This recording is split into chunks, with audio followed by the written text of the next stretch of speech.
I've already messed up.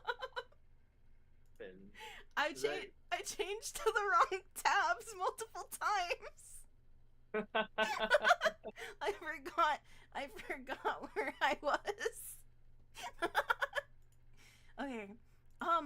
Blessings to everybody. Hello, Sprouts. How are you? And wait, do you have like a name for people that What? Do you have a, what is it called? Like a fan name? I can't remember. I don't really call them anything. I just call them chat. And chat? Hello there, Sprouts and chat. What's in another vague general You're separating them. Well, hi everybody. I hope that you're all doing well. Having a fantastic day. So today, I need to recompose myself because Chess can attest to this, but I have literally been so back and forth trying to get the rest of this set up. I can confirm. Yeah, I've been a little bit chaotic at the moment, but today we're gonna be doing a little bit of a tier list. So basically, Chess likes movies. I like movies. So we're gonna talk about some thriller horror movies that we have both watched and put them in a bit of a tier list of sorts. Is that like one of the first conversations that we had anyways, like about movies and stuff? I think it was about movies. Yeah, literally. It was Literally, yeah. Yeah, actually, it was. Holy crap. But also, this is Chess. If you would like to introduce yourself to everybody here as well, if you would like, and if not, then that's okay. It's fine, you know. Hi, I'm Chess. I'm the purple thing in the corner. That's me. The thing with 154 teeth. Yeah, I think it's 154. Do somewhere. Like, is it cat teeth or is it human teeth? Oh, I'm fairly certain my lawyers wouldn't want me talking about that. Oh, okay. Yeah, that's fair. Since it's not NDA. from me. NDAs, right? Yeah. Exactly. NDAs goodness. specifically, I'm procuring different types of teeth. That's fair. God, that made me think of Pokemon. Like, gotta catch them all, but gotta collect them all. Do you remember George Washington and like his teeth or whatever? Didn't he how have he had wooden? like a bunch of what? Did he have wooden teeth? I think he had some wooden teeth, but I also heard tale that he had like hippo teeth, and I don't know if that's true or not. Oh, that's wild. Yeah, I didn't know that. His teeth are exotic. Yeah, I wish. I've always heard about how he mainly had wooden teeth, but that's wild. How big are hippo teeth? Like, I don't think I would expect a hippo tooth to be a part of dentures. Hang on, let me see. It's probably the size of like someone's palm, right? Are hippo teeth You'd small? have to like cut it down a lot. I think so. Let's see. Hippo teeth are not small enough for humans. Thanks, AI. Oh, you... No way. That's crazy. No freaking way. Time for the hottest takes ever seen. I don't think they would be... I don't know. I don't think that we would have, like, anything controversial or, like, how dare you say that about this film? You know? Maybe? Also, everyone's saying how small you are. Yeah. I'm a wee lad. He's just a little guy. He's just a little guy. Don't bully me, please. Little guy. I'm sorry. I'm so sorry. For what? For what? I didn't mean to make fun of you. How tall you are. He is average size. Okay, that's fair. Average guy. Anyway. But the movies that we're going to be looking at today are inserted image. Yeah, image. Our definitely completely legitimate tier list maker website and not me posting things on Procreate art application. We're gonna talk a little bit about Final Destination. We're gonna talk about Tucker and Dale versus Evil. Yes. Thanksgiving. I'm actually surprised that we both saw that. Yeah, Tucker and Dale or Thanksgiving. No, Thanksgiving. Oh yeah.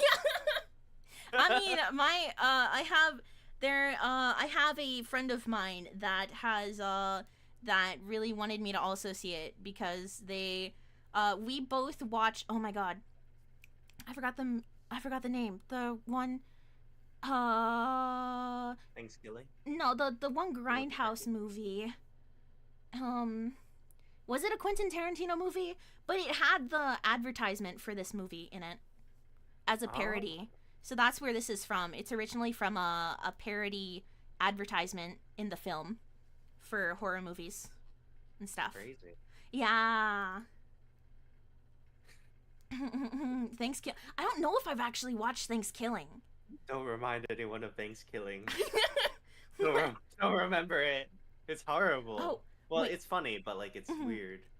Oh, okay. Also, Sunny is saying, do you have Abe Lincoln Vampire Slayer, or is that not horror? Well, I think we were initially trying to do like a thriller / horror, but then again, I haven't watched Abe Lincoln Vampire Slayer. I didn't either. I didn't know that existed. I've always heard of it. I've heard rumors, the infamous Abe Lincoln Vampire Slayer movie. I heard that it was a fun time to watch, and I was like, okay, maybe I'll watch it. And then I keep forgetting to watch the movie. I'm too invested in, like, there's so many other movies that I have to, like, watch and keep up with. I have to catch up on, you know. Yeah, I have to watch all the shark movies, apparently. Yeah. That's my life now. Yeah, that's right. Oh, by the way, Chess, wait, are you back to doing, a lot more streams and everything? Or is it more like... Silence. What were you gonna say? Oh, I was gonna ask, because I was gonna let them know, like, there's a lot of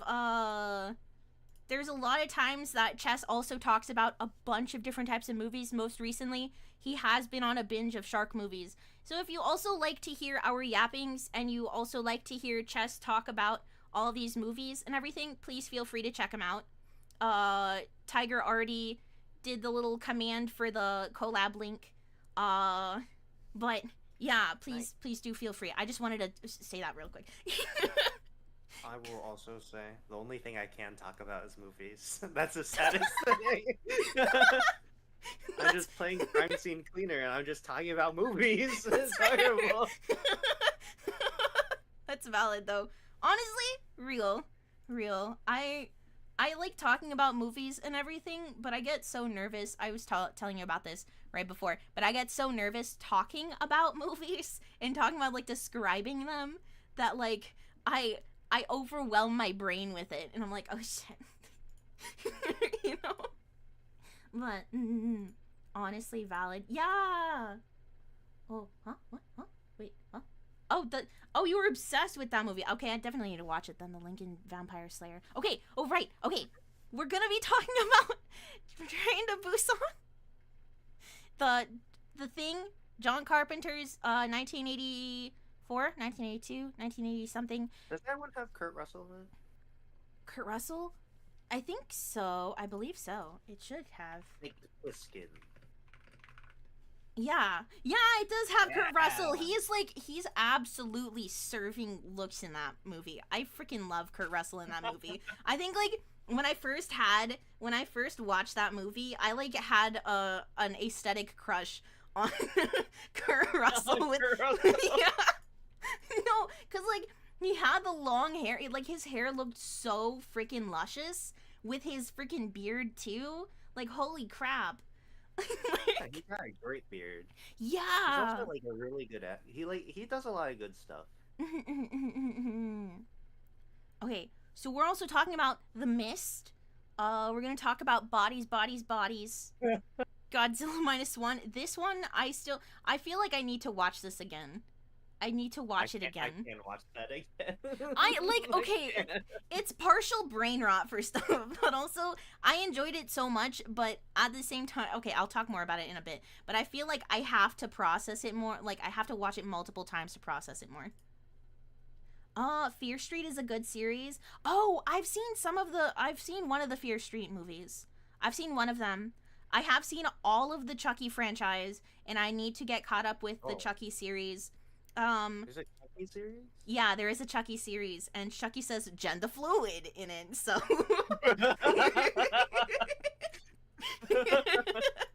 He says. That was like. I think there was like a thing where just a bunch of people posted him saying gender fluid. But, okay, we're talking about Godzilla -1, Nightmare on Elm Street. Oh my god, is that even a wait? That's okay. That's an okay movie trailer thing poster. Yeah, talking about Cabin in the Woods, and then we're gonna talk about Tremors. Tremors 1 and 2. 1 and 2. Okay, so now that you know the gist of it, I am also letting you know that it's possible that there will be spoilers. So if you don't mind spoilers. Oh wait, you were saying also? Yes? I'm so sorry. What? Huh? Did you say also, or did I just... No, I said possible. Oh, possible. Yeah, I mean, look, okay, there are gonna be spoilers. There are gonna be spoilers. But, if you don't mind it, then that's fair, and feel free to keep listening. But if there's movies that are on this list that you know are something that you want to watch and that you don't want spoilers for, I'll keep whatever movies, like, front and center, okay? And you can feel free to mute the stream for a bit. And then when you see it pop up to the next movie or whatever, feel free to unmute it, okay? Because, you know, I like talking about movies, but also if you wanna watch things spoiler free, then go ahead. Oh wait, did I put Silence of the Lambs on there? Shit. Oh, I forgot. You could draw it on real quick. It's like a moth on a face. Do right? let me do a really quick, because it's like, Yeah, you've got it so far. Great rectangle. Yeah, this, and then it's like an orangish kind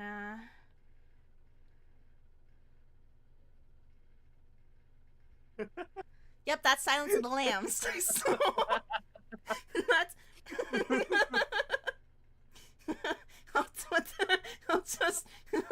We can start off with Silence of the Lambs if you want. Yeah. Okay. It's already perfectly sized for the tears. It's perfect. Oh god. Holy crap. Oh yeah, he also says he's a murderer and not a monster. Yeah, that's like the iconic line people were like, oh my god, about for the Chucky series, with Chucky being like, I'm a murderer but not a monster, because his kid's gender fluid.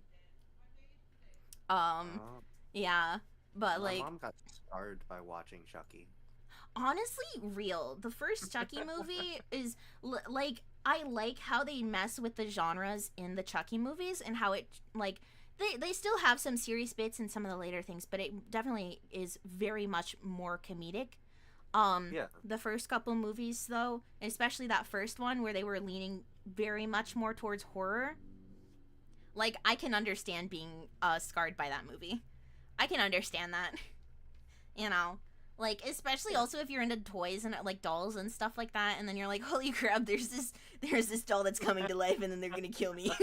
Now you gotta lock up all your dolls in a separate closet or whatever for, like, a little bit until you're even comfortable making eye contact with them again. Yeah, I'm fairly sure my mom was just like, we're getting rid of all the dolls now. I mean, she was like 9 or something, but she like had no dolls after that movie. Honestly, fair. That's understandable. That's fair. That was me with like Paranormal Activity and like a couple of other horror movies like that were paranormal-esque kinds of things. Like, I think one of the first things I saw was like this rocking chair thing, and it was like this ghost or whatever that like came out of it or something, and I could not be near a rocking chair for like an actual rocking chair. I freaking hate I hated rocking chairs for like the longest time. I was like, if you have a rocking chair near me, get that thing away from me. Please.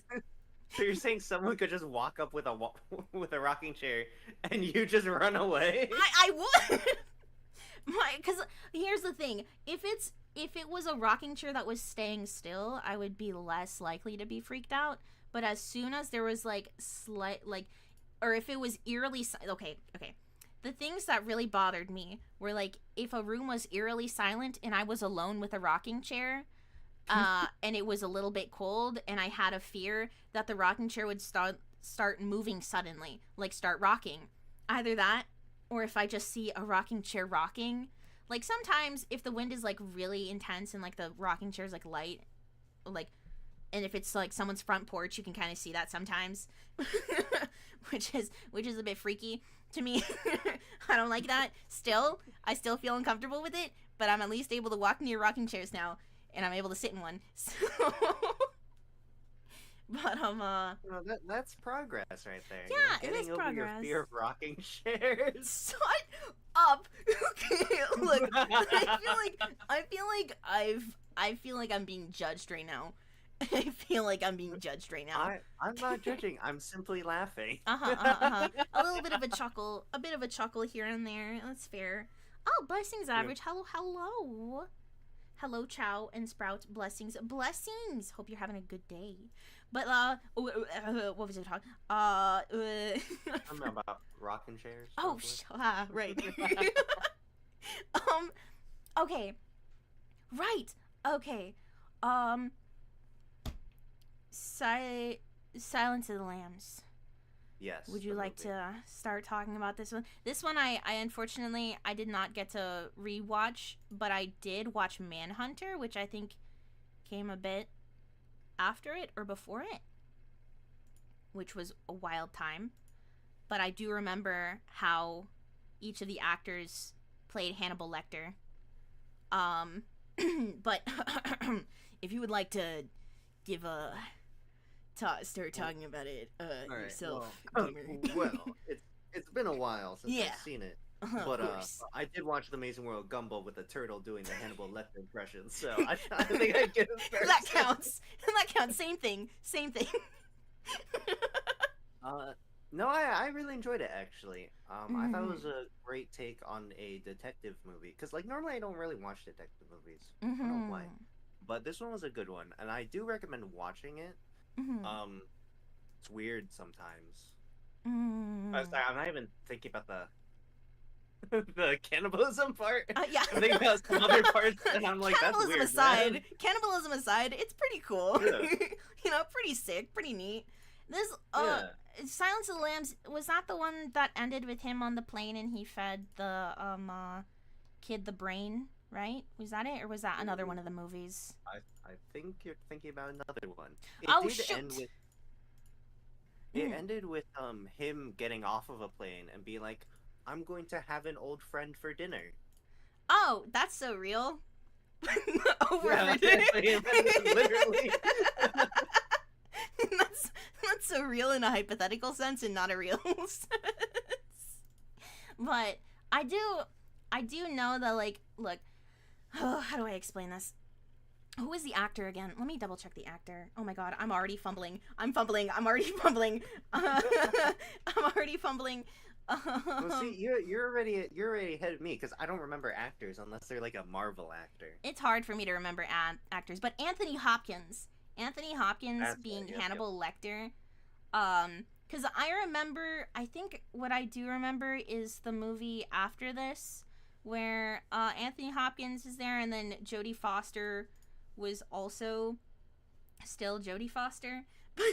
But Wait, what's that mean? I think no, because like, okay, to give some preface, there's a couple of things for some of the books where I believe it was the movie after this one where it was based off of, it was either Red Dragon or something else, but the writing for Jodie Foster was like so frustratingly terrible, and they like completely butchered her character. The actress that originally was Jodie Foster, Clarice?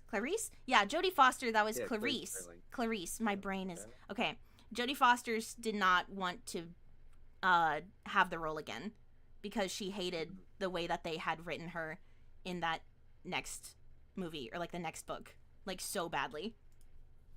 Because at the very least, in the first Silence of the Lambs movie, she was a very nice, complex character, very solid, very strong. Yeah, you know, I agree. Like braining. Yeah, my brain is not braining right now. But in comparison to like the second movie, I think out of any of the any of the movies that were like from Hannibal Lecter, I feel like this one's the best one to watch. I wouldn't recommend a lot of the other ones afterwards, because I think from that, because he was very popular, they just kind of kept making movies from it. There's the iconic scenes where... Oh my god. Holy crap. Holy shit. I just can't talk. I'm so scared. I'm so scared of talking. I'm so sudden. Do you tag out? Tag out. Tag out. Okay. I'm more prepared for other movies. Holy crap. Go on, gamer. Holy shit. Well, since we're talking about spoilers, I thought it's definitely a really good movie in terms of like you following, because I feel like this was like one of the first movies where you actually have like a really good, well-written, strong female character as a lead, and she did a really good job of dealing with like the sociopath who was in the cage, and then I guess her surroundings too. But you can't you honestly, I really enjoyed two characters, the main character Clarice and Hannibal, even though he's a cannibal. Yeah. Which I can't condone, but like he was a good character. I mean, I think also another iconic scene, there was the one, I can't remember, it was either was it Crawford? I can't remember which character specifically, but he was killed and then he was in the wheelchair, on fire. The scene of them finding his body, right? Was that it? That was the first one? Yes? I believe. Because I saw... no, because I've seen this one, and the thing is that since I saw Manhunter, I've been comparing them both for how they both portrayed the characters and everything for some of these things. But now I'm getting confused because I'm scared. Oh god. Okay, yeah. Tag back out. Fuck. Yeah, tag out. Tag out. Well, personally, I've only seen Silence of the Lambs out of all the Hannibal Lecter stuff. Yeah. So I tend to not get confused. It's because I get scared. Okay, I'm a scared man. I'm a scared little man. But you're bigger than me, though. What are you doing? What are you talking about? What are you talking about? I'm too small. Man. Oh shit! I can't go any lower. But okay, I want to move on to the next thing. I'm terrified. But what would you rate? What would you rate on Silence of the Lambs, though? Well, if I may say something real quick first about it. The part I really enjoyed was the part where he was skinning the two guards and stringing them up like a birthday decoration. Because I was like, how did he do that in 15 minutes? That's insane. That was nuts. It's movie logic. It's movie logic. Absolute world record. He was going for those speed running world record for that. What did he do? He killed the two guards. Yeah. He strung one of them up, like their intestines up, like a party decoration. And he filleted one other dude's face and put it on his own face. And then he took the clothes of one of them and then replaced their clothes with his clothes and dumped them onto an elevator. He did that all in 15 minutes. I'm like, how do you do that? Okay, because like the way that he thinks about these things is crazy. How do you even come up with stuff like that for like a character to do? How do you even? It's like Maybe it was drawn from his own experiences Yeah. in real life. he's like, I may have done this once. Yeah, just once though. Hypothetically. It's possible, but no, that, like, thinking of all of the ways that this character, first of all, how also he just fucks with Clarice the entire time. I hate, Oh yeah. like, sociopath characters always interest me, and the thing is that I feel like it can be 50-50 on how a sociopath is written, because I feel like for a lot of these types of things, especially for, like, disorders like this, a lot of people go so much into certain negative aspects and everything of it that it just becomes like these weird flattened out traits, and the sociopathic character to me just ends up being very bland. But the Hannibal Lecter, I feel like, is so, just in comparison to a lot of sociopathic characters that I have seen, he's one of the best for sociopathic characters, honestly. I enjoy when people don't end up mushing characters with these types of disorders into, like, weird, bland, flat types of characters, and it's just like, oh, they're just, look at them being all like this. Yeah, two-dimensional You just they are. have a, yeah, they're just two-dimensional. Look at that because they have a disorder, you know, just like that type of writing in comparison. But yeah, okay. That was the main thing. That was the other thing I was gonna say. Okay. They what do wrote you- him very artistically, even though, you know, shouldn't be a role model. If he's a role model of yours, I don't know what to say. Like when people say that one of their favorite role model types of films is Fight Club. Oh. That's terrible. But okay, rating for this one though, and I will be more. I already gave it. It's an S. It's just Okay, simply an S. Okay, that's fair. Yeah, Mild that's fine. take. Mild But okay, take. it's a I will mild say, take. though, you always forget about Buffalo Bill, which is Mm. really weird. But if that's the case, then shouldn't it, like, if there's, okay, I dare to argue that it should be A. Because we forget about Buffalo Bill? Yeah, because it's like, I feel like for an S tier kind of thing, especially isn't that also part of, like, some of the main, you know, plot point things, or like at least a side plot point thing, but it should be, you know, if they're a part of should the be the main murderous. plot.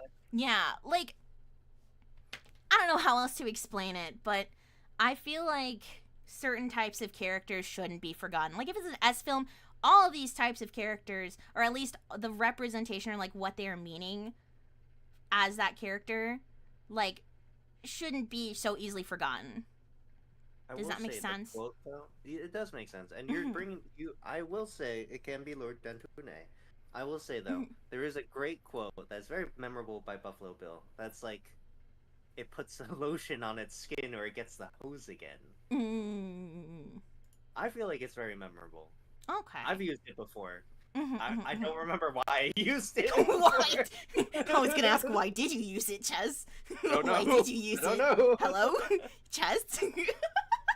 I think I replaced lotion and skin with something, but it's definitely used or it gets the hose again. Okay, that's fair. I mean, I guess that's fair. I've never thought about using that, but that's fair. Very creative Understandable. quote. Mm. Not very versatile though. I think if anything, I remember some more quotes from I'm bad at movie titles.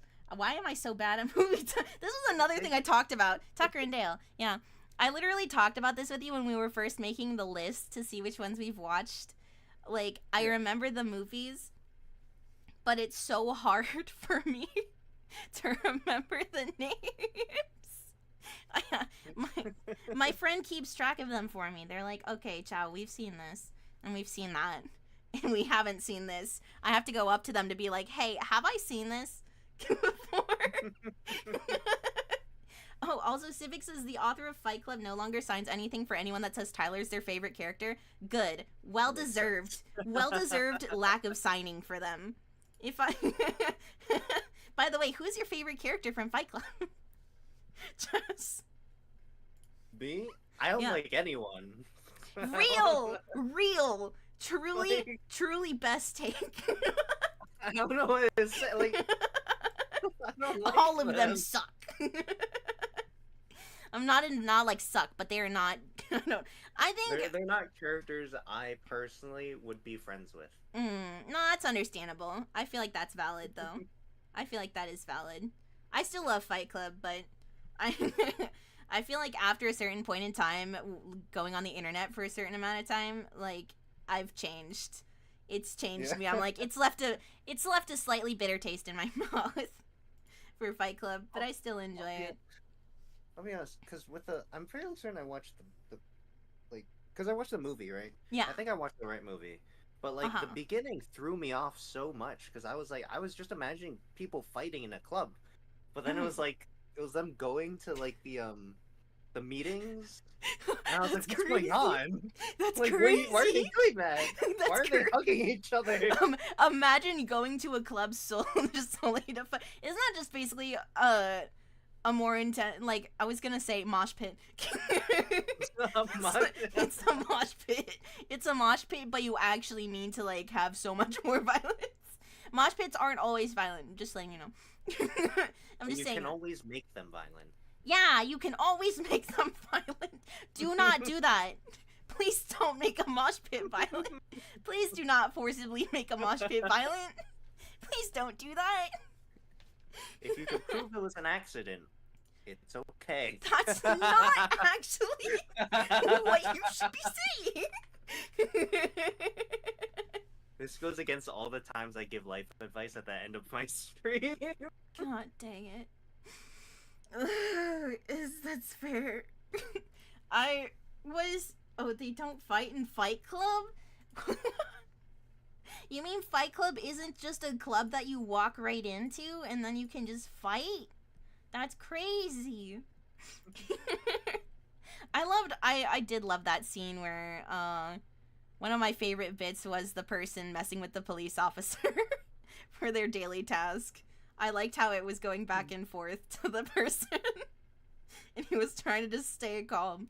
Or the other guy that was just like pushing him back and forth, and the one guy's like, hey, stop it. Anyways, I like that. But going back to the actual tier list, my voice is giving out. My voice is giving out. Okay, final destination. Initial thoughts on your end, Chess, by the way. Initial thoughts before I give my bit of spiel. It was... And hopefully you can hear me, because, like, I don't know if my Discord's fucking up. But it was a good movie. I liked it. I was actually surprised at how much I enjoyed it. But, like, the deaths are crazy. Yeah! The They're, practical like, effects. The practical effects in the Final Destination, I love. I'm always a sucker for practical effects, and it makes me so bitter that during some of the later movies, I think I talked about it with you, that, like, some of the later movies, they added practical effects. They had a bunch of practical effects that were ready, and they, like, recorded scenes with practical effects, but because of, like, I think it was either of other producers or other higher-ups, they were like, oh, let's re-record this with 3D, because 3D was, like, the big thing, like, 3D and CGI, which made me really bitter, because I saw some behind-the-scenes stuff for how some of the, later films did the practical effects with, like, some of the decapitations and everything, and I was like, dang, that's crazy good. But, yeah, practical effects always make me happy, even if I'm not always comfortable looking at the intensity of them. Yeah, no, I appreciate practical effects. Well, okay. My only caveat is, like, sometimes they look goofy as hell. I mean, that's and it, fair. Like, throws me off. But, like, I'm talking about, like, the, shit was it? It was, like, Teen Werewolf in London or something? I never watched the movie. American Werewolf in London? That's what it was, yeah. Yeah! Oh my god! so much on the I- transformation scene. I and was just love- like, what the fuck is happening? I loved that transformation scene. Holy crap. That I love that scene so much. I think it was American Wolf in London or American Teen Wolf in London. Yeah, I love that. That was so valid. That's one of the main things I remember from the movie, though. So, because okay, continuing about Final Destination. Go off. Me? Oh, yeah, okay. yeah.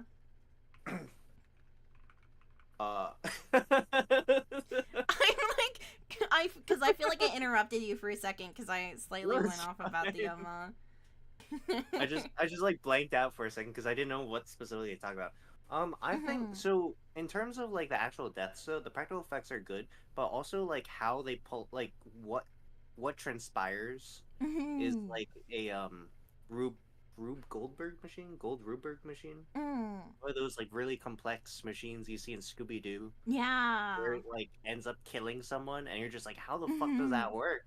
Like, how does what was it again? How does like a fan turn into like a deadly tornado thing with electricity or something? Like, I was like, that's crazy. Some of the like, stuff in a good way. Yeah, where it's like, oh yeah, the water, the perspiration slowly drips onto the thing, and then it goes like through these other like small thin areas, and then it gets to like a freaking thing on those electrical things on the walls, and then bam, like the electrocution thing happens like that. Like all those small things, it is crazy to think about how much detail and how much thought, how long these people probably spent thinking about some of these executions and deaths. But also, I feel like, I think if you're a certain age watching some of these things, yeah, some of these are like very overly dramatized.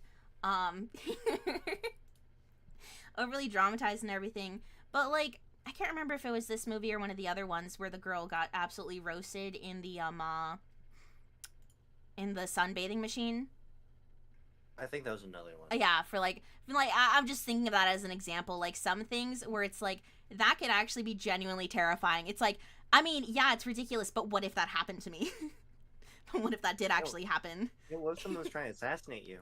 Yeah, what if someone was trying to assassinate me right now? What if that's possible at this very moment? But seeing all of that and like, I mean, I'm already thinking about like where to rate this, because as much as it is fun and everything, maybe I guess would I put it in B tier? I'm You mean? I'm thinking, because I'm already thinking about where to rate it, because like my heart and my brain, it's like either C or B tier for me. Because it's not like it's not entertaining. I enjoy it a lot. It's a lot of fun. I think I guess my other thing is like, maybe because sometimes for me, like an excessive amount of these types of things, as much as it's cool to see the practicality in it, like it's a bit tough for me to watch because it can just be like so slasher-esque for the amount of like, you know, violence within a death. Like the first death. Yeah. Where he like slips or something, and then he's like trying to like not choke to death. Yeah. Some of these so long. Yeah. Also, I'm pretty sure that I was scared of airplanes for a little bit after this. me looking at an airline. Yeah, I think I'm good. Maybe I'll like bike to a destination. You're gonna bike? I'll bike somewhere. I'll get there eventually. Yeah, you know, I was gonna take a plane to France, but I guess I'll just bike there. I'll bike through the water. Get one of those like flotation devices for the bike. Yeah, I could have like, little bike paddles. Yeah, I could float all the way over there if the wind lets me. Oh, then I have to get like a little sail. I have to make an entire contraption. Oh, never mind. Food. I don't want to bike. I don't want to bike. Never mind. I'll just stay home. You're slowly turning your bike into a boat. Yeah. It's a transformer. It's a transformer. It's Instead of a robot in disguise, it's a bike in disguise. yeah, yeah. Transformers bicycles in disguise. But oh yeah, I would say for this movie, definite. Oh shoot. Different layers. C. I would put in C because Okay. it's a pretty good movie. I couldn't give it an E. Okay. There's definitely movies I would give an F. Maybe not on this list, but like there's definitely Mhm. movies I would give an F. And Yeah. Final Destination is not one of them. Mhm. It gets a Mhm. barely Mhm. passing C grade. It's Yeah. allowed to graduate. I think it's because I think it's just solid. It's a good solid time. Good Yeah, solid fun. It's not for everyone, but I feel like that can be said for any kind of movie here, except for Tremors. Tremors is for everyone. Yeah. Ugh. Like you'd have to be insane to not like the first movies of Tremors. If you don't like Tremors, I don't think we can be friends. If you don't like Tremors, why are you talking to me? Yeah, actually. I ask someone what they think about Tremors. It's okay, I guess. I don't really like it. I'm gone. Pan back to me. I'm not even there. I've disappeared. And back to me, I'm up in their face. I'd be like, "What the fuck do you mean you don't like Tremors? It's only okay. I've Yeah. seen it 8 times." Like God, I see. We're different. I'm not confrontational like that. I have to just. I'd have to just be like, okay, I get it. Not everyone can have good taste, you know. That way you say to them, Yeah, that's what put I'd your hair say. at them too, turn around. Yeah, yeah. I'd say it from a distance. I'd be like, yeah, that's cool. Yeah, that's okay. Turn around, leave through the door. Yeah. Exactly. Okay, well, C works for it. Tucker and Dale versus Evil. I love this movie. It's so silly. I okay. My I still think about when they're gonna tell the cops about what happened, and they're like, "What are we gonna say? That these high schoolers are just like killing themselves in our lawn or in our yard?" And it's like, "Well, they are." Yeah, it's like he threw himself head first into the wood chipper. This one, honestly, I mean, it is definitely it's silly slashy. It's a fun little time. Like I think also I just wait Dale. I think I like Dale more and compare it like for from Tucker and for out of the duo, from them. But I think he's just I hope I'm remembering correctly. Dale is yeah, but but I love the premise of the movie where it's just like these two guys that are literally just trying to vibe and have a good time and have fun, and then these kids keep thinking that they're terrible, horrible people, and they accidentally keep getting themselves into situations where they keep dying. Yeah. It's it's such a funny premise, and I think it's done so well. Here, would you like to talk a little bit about it as well? Because I'm like, Yeah. the wood chipper bit is really good. I also like the so there's like this entire scene where Tucker and Dale are just hanging out in front, like around their cabin, and I think Dale's the one holding the chainsaw in the image, right? Yeah, I believe so. Yes, Yeah. right? Yeah. Oh, yeah. Yeah, I think so. Because it's Dale and the girl who are like helping to dig a latrine hole or something, right? Yeah. But like the teens are like, "Oh my god, he's having her dig her own Yeah. grave." Yeah. They So keep they all looking. like, They keep looking back over to it. It's like he's trying to kill her, but she's just helping her. yeah. And then, so they all just bum rush them, and then this is Mhm. where like one of the kids like jumps into the wood chipper because he's insane. Yeah. Like he completely whiffed Tucker because Yeah. Tucker was chucking wood into the wood chipper. Turns around, kid goes flying past him. He's like, "What the fuck is happening?" Like. With Dale, there's like some kid with like a spear, and he trips on a rock, throws a spear, as Dale and the girl fall into the latrine hole, the spear lands right next to him, and the kid impales himself on top of it, Yeah. slowly going down as if he's gonna like kiss Dale. Yeah. I'm just like, oh my god. He's so traumatized by it. I feel so sorry for Dale. I know he was like crying during it.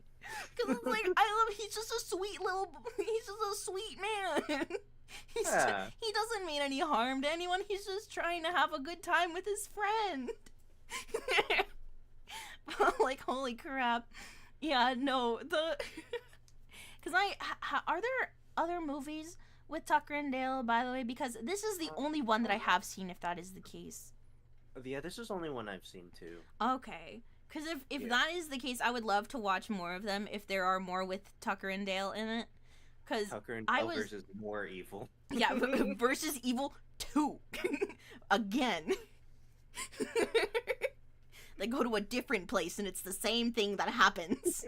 A different set of woods to get away from the first atrocity. A different set of woods, and it's the same thing. Oh god. But yeah, easy S tier, honestly, for Tucker and Dale. Oh yeah. Iconic. No, comedy was perfect. Deaths were really good. Yeah, really good, really nice.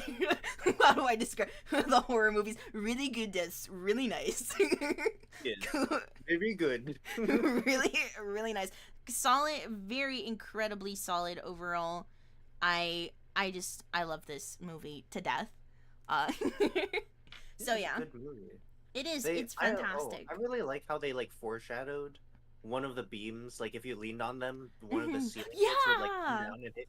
And then like the fucking police officer comes over, he's like, "What's all this about?" And then he leans on the beam and dies. He like comes out with like a beam of like nails sticking to his skull, and he's like, what? Like trying to get into the car again. It's so good.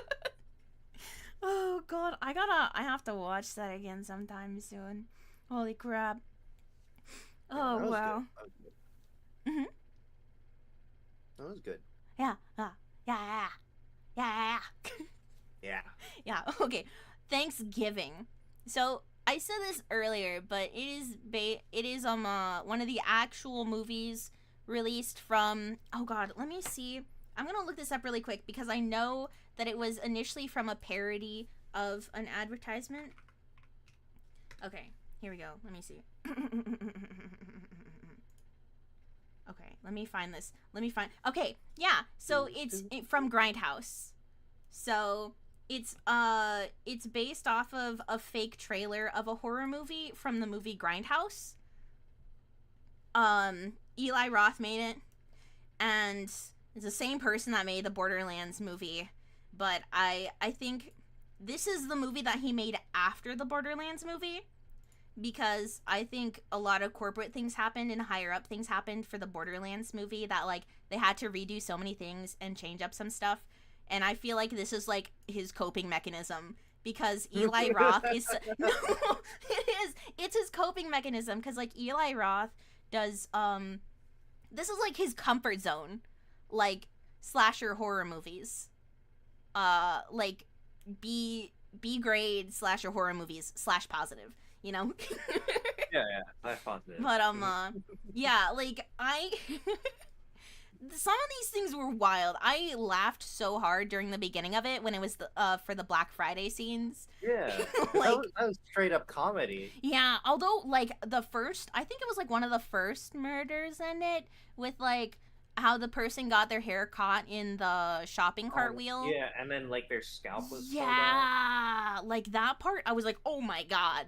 Because I didn't realize how intensive the gore was going to be for that. But it looked good for practical effects for that, honestly. Oh, yeah. Oh, I might watch it this coming week, to be honest. Hell yeah! Go for it. Honestly, I would say to do that. It's a fun little time. I think gosh, nearing the end, because here's some of the things.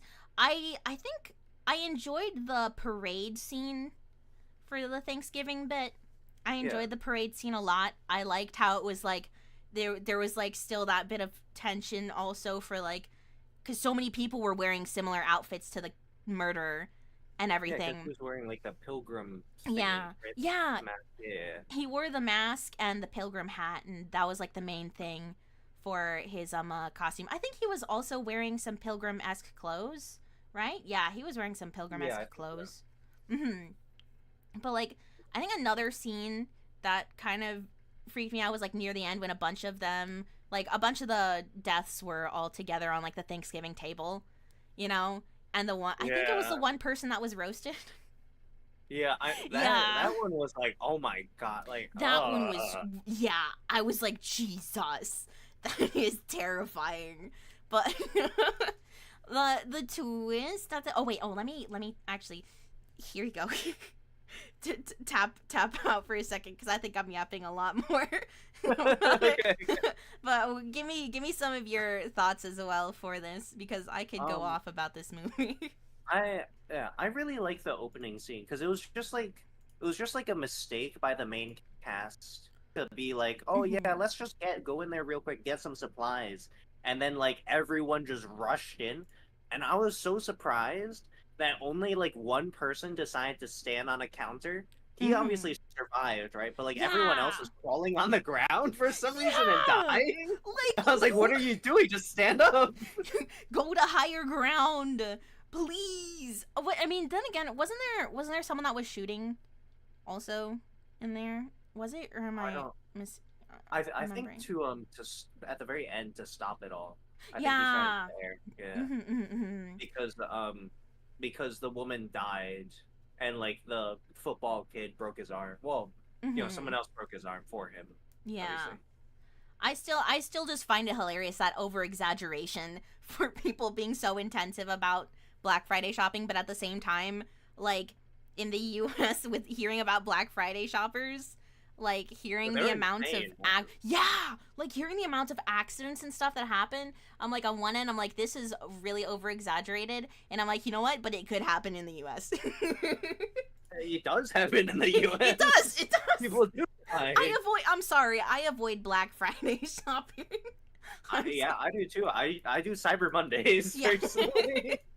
Like, I think it's chilled down a lot more in comparison for like for like at least people advertising some Black Friday shopping, because it has become the norm, you know. But Yeah, it is still something that I avoid. There was one time I accidentally went Black Friday shopping. Oh, because I forgot what day it was. condolences. I forgot what day it was, and I was like, Forgot I it need was to. right after Thanksgiving. Look, this brain can handle so many things. Slash negative. It cannot. Like, I forgot that it was Black Friday, and I went with one of my friends. I was like, hey, let's go do this, and they were like, okay. And then we went out, and I'm like, why are there so many people here? I'm like, why is it so crowded right now? And I'm like, oh shit, it's Black Friday. Afterwards, I'm pretty sure, I think we ended up just getting some fast food and then went back home. But yeah, yeah, no, I think the other thing is, like, wasn't there basically like two twists for who the killer was? Like, there was that first, like, that fake out kind of thing, and then the fake twist and then the real twist. yeah, and then the real twist. I feel like that was definitely predictable, but just because it's predictable, it doesn't mean that it's bad. I still, despite the predictability of it, like the situation and everything, I still found myself enjoying the movie a lot. I feel like overall, very solid. Great coping mechanism after a lack of being able to handle another movie that you wanted to do. You know? But it goes back to his silly little, to Eli Roth's silly little roots and everything. I'd say, Thanksgiving. yeah, I'd say I'd like to try and give it either a C or a B tier. For it. Yeah. I would give it a C tier personally, because like I feel like it's about on par with like Yeah. Final Destiny, because like it has its comedic moment in the beginning, and then Mhm. it kind of gets serious, and it Yeah. does get fun at times, Mhm. but I can understand that. Yeah. Cuz I guess there are yeah, some parts where I definitely feel like are more forgettable for kills and stuff. yeah. And for some of the pacing, yeah. Okay. Yeah, C tier it is for that one. Yeah. Do you remember the one where it's like the cheerleader and the jock, and like the cheerleader is like on the trampoline, Yeah. and Oh, then that the one was jock gets yeah. his neck 180'd and then 180 Yeah. again, and then like Yeah. there's knives coming up through the trampoline. I remember that That was scene. I crazy. I think a scene that was good from there was like how the one chick was being chased through that school, Oh right? yeah, Yeah. yeah. Yeah. I appreciated that. I felt like that was some solid like chills for that little bit. But yeah, I mean, the all the kills are pretty neat, I'd say, but C tier is I think where it fits comfortably. You are valid in saying C tier. Wait, wasn't there also a kill where it's like one Yeah. of wait, I hope this is the right movie, but like one of the girls was like supposed to be acting or something, and Uh then she sees the balcony and it's her boyfriend getting stabbed to death, and she's like actually like reacting to that, but everyone thinks it's acting, I and then they like praise her, and she completely forgets about her boyfriend and is like, "Oh, thank you." I can't I can't remember if that one was one of the ones. Because Was it? if it was, it happened during the school section of Okay, it. maybe. Like I did watch like a bunch Oh. of movies during that because I watched it over the summer, and I averaged Mm. 4.5 movies a day. Maybe. It'll fit together a little That's bit. right. Oh my god, you showed me your list of all of the movies. I'm like, no freaking way. Yeah, I feel bad. I feel kind of like some of my time was wasted because I watched Hey, things like Zombies, hey. and Zombies is not a good one. Look, I feel like even bad movies deserve to be watched because then you know what to not watch. Exactly. You know what to not watch, and you're like, well, at least now you know, because you're no longer gonna waste any time watching it again, like one and done. Mm-mm-mm. Yeah. Let's see. What am I saying? Randomly off topic. I Uh, watched Bone Tomahawk, and oh, some review that I saw before watching the movie was like, "Oh, it's a comedy," and I was watching. I was like, "Where's the comedy? huh? I don't get it." Huh? Because apparently, so then later after the movie, right after I was like, where's the comedy? I read I like opened up the description of the review to like read it further, and it was like, yeah, it was comedic how they were sawing off the dude in half, and I was like, what? Because like the flesh wasn't like because like his thing was like, yeah, the flesh wasn't getting sawed off properly and it looked fake, and that's what made it funny, and I was like, that was horrifying. That's so fucked up. Hello, I'm terrified. That's a red flag for me. Red flag is that specific review. Oh Don't get a god. down vote from me. Yeah, that's a no from me. Oh, Tiger says, plus the bad ones make us appreciate the good and decent ones more. I mean, yeah, hell I yeah. agree. Plus, there's also bad but good movies. Like, sometimes you have to appreciate the so bad it's good. You know? Yeah, Neil Breen. Sharknado. Sharknado, yeah! I haven't watched Sharknado. You should. I still I've seen 4 out haven't. of 6 of them. Oh, yeah, you And I've been watched all? the last one. So close. That's Yeah. crazy.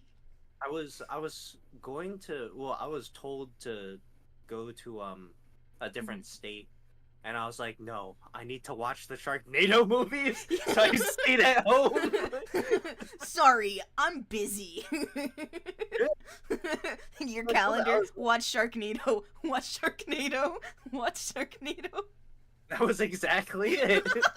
It was gonna be a 2-day trip, but I Yeah. didn't agree to it. I was planning on watching Sharknado, so then when I was told about it, I was like, I have plans already, please. That's so valid. Totally worth it. Oh, yeah, you know what? Yeah, that's fair. That is worth it. What? Let me see. Oh, I'm making you watch that tonight now. No way. I'll be prepared. I'm prepared now. I'll be prepared for Sharknado by the end of this. It's a pretty fun movie. Mm-hmm. Train to The main Busan. character. Oh, yes. Continue. No, I was continue. gonna say the main character appears as a cameo in Lava Lantula. Oh, I've never seen that either. Hello? Lava Lantula? I don't think so.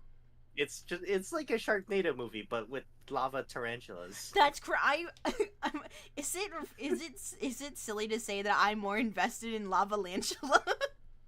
The concept of a tarantula that is it tarantula that is lava or a tarantula that's on fire? Okay, yeah, that's funny. It's basically, yeah. Because it comes out of a volcano or something in Los Angeles. Oh. Or something like that. Listen, I'll be honest. Mm-hmm. It was crazy.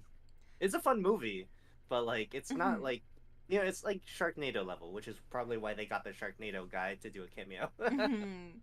Oh God, I heard. Oh, that reminds me of like, I initially thought, okay, you know that movie Twisters that came out or whatever. Yeah. I initially thought that it was gonna be like something like Sharknado, from what I was being told about it, but I think a lot of people said it was actually good.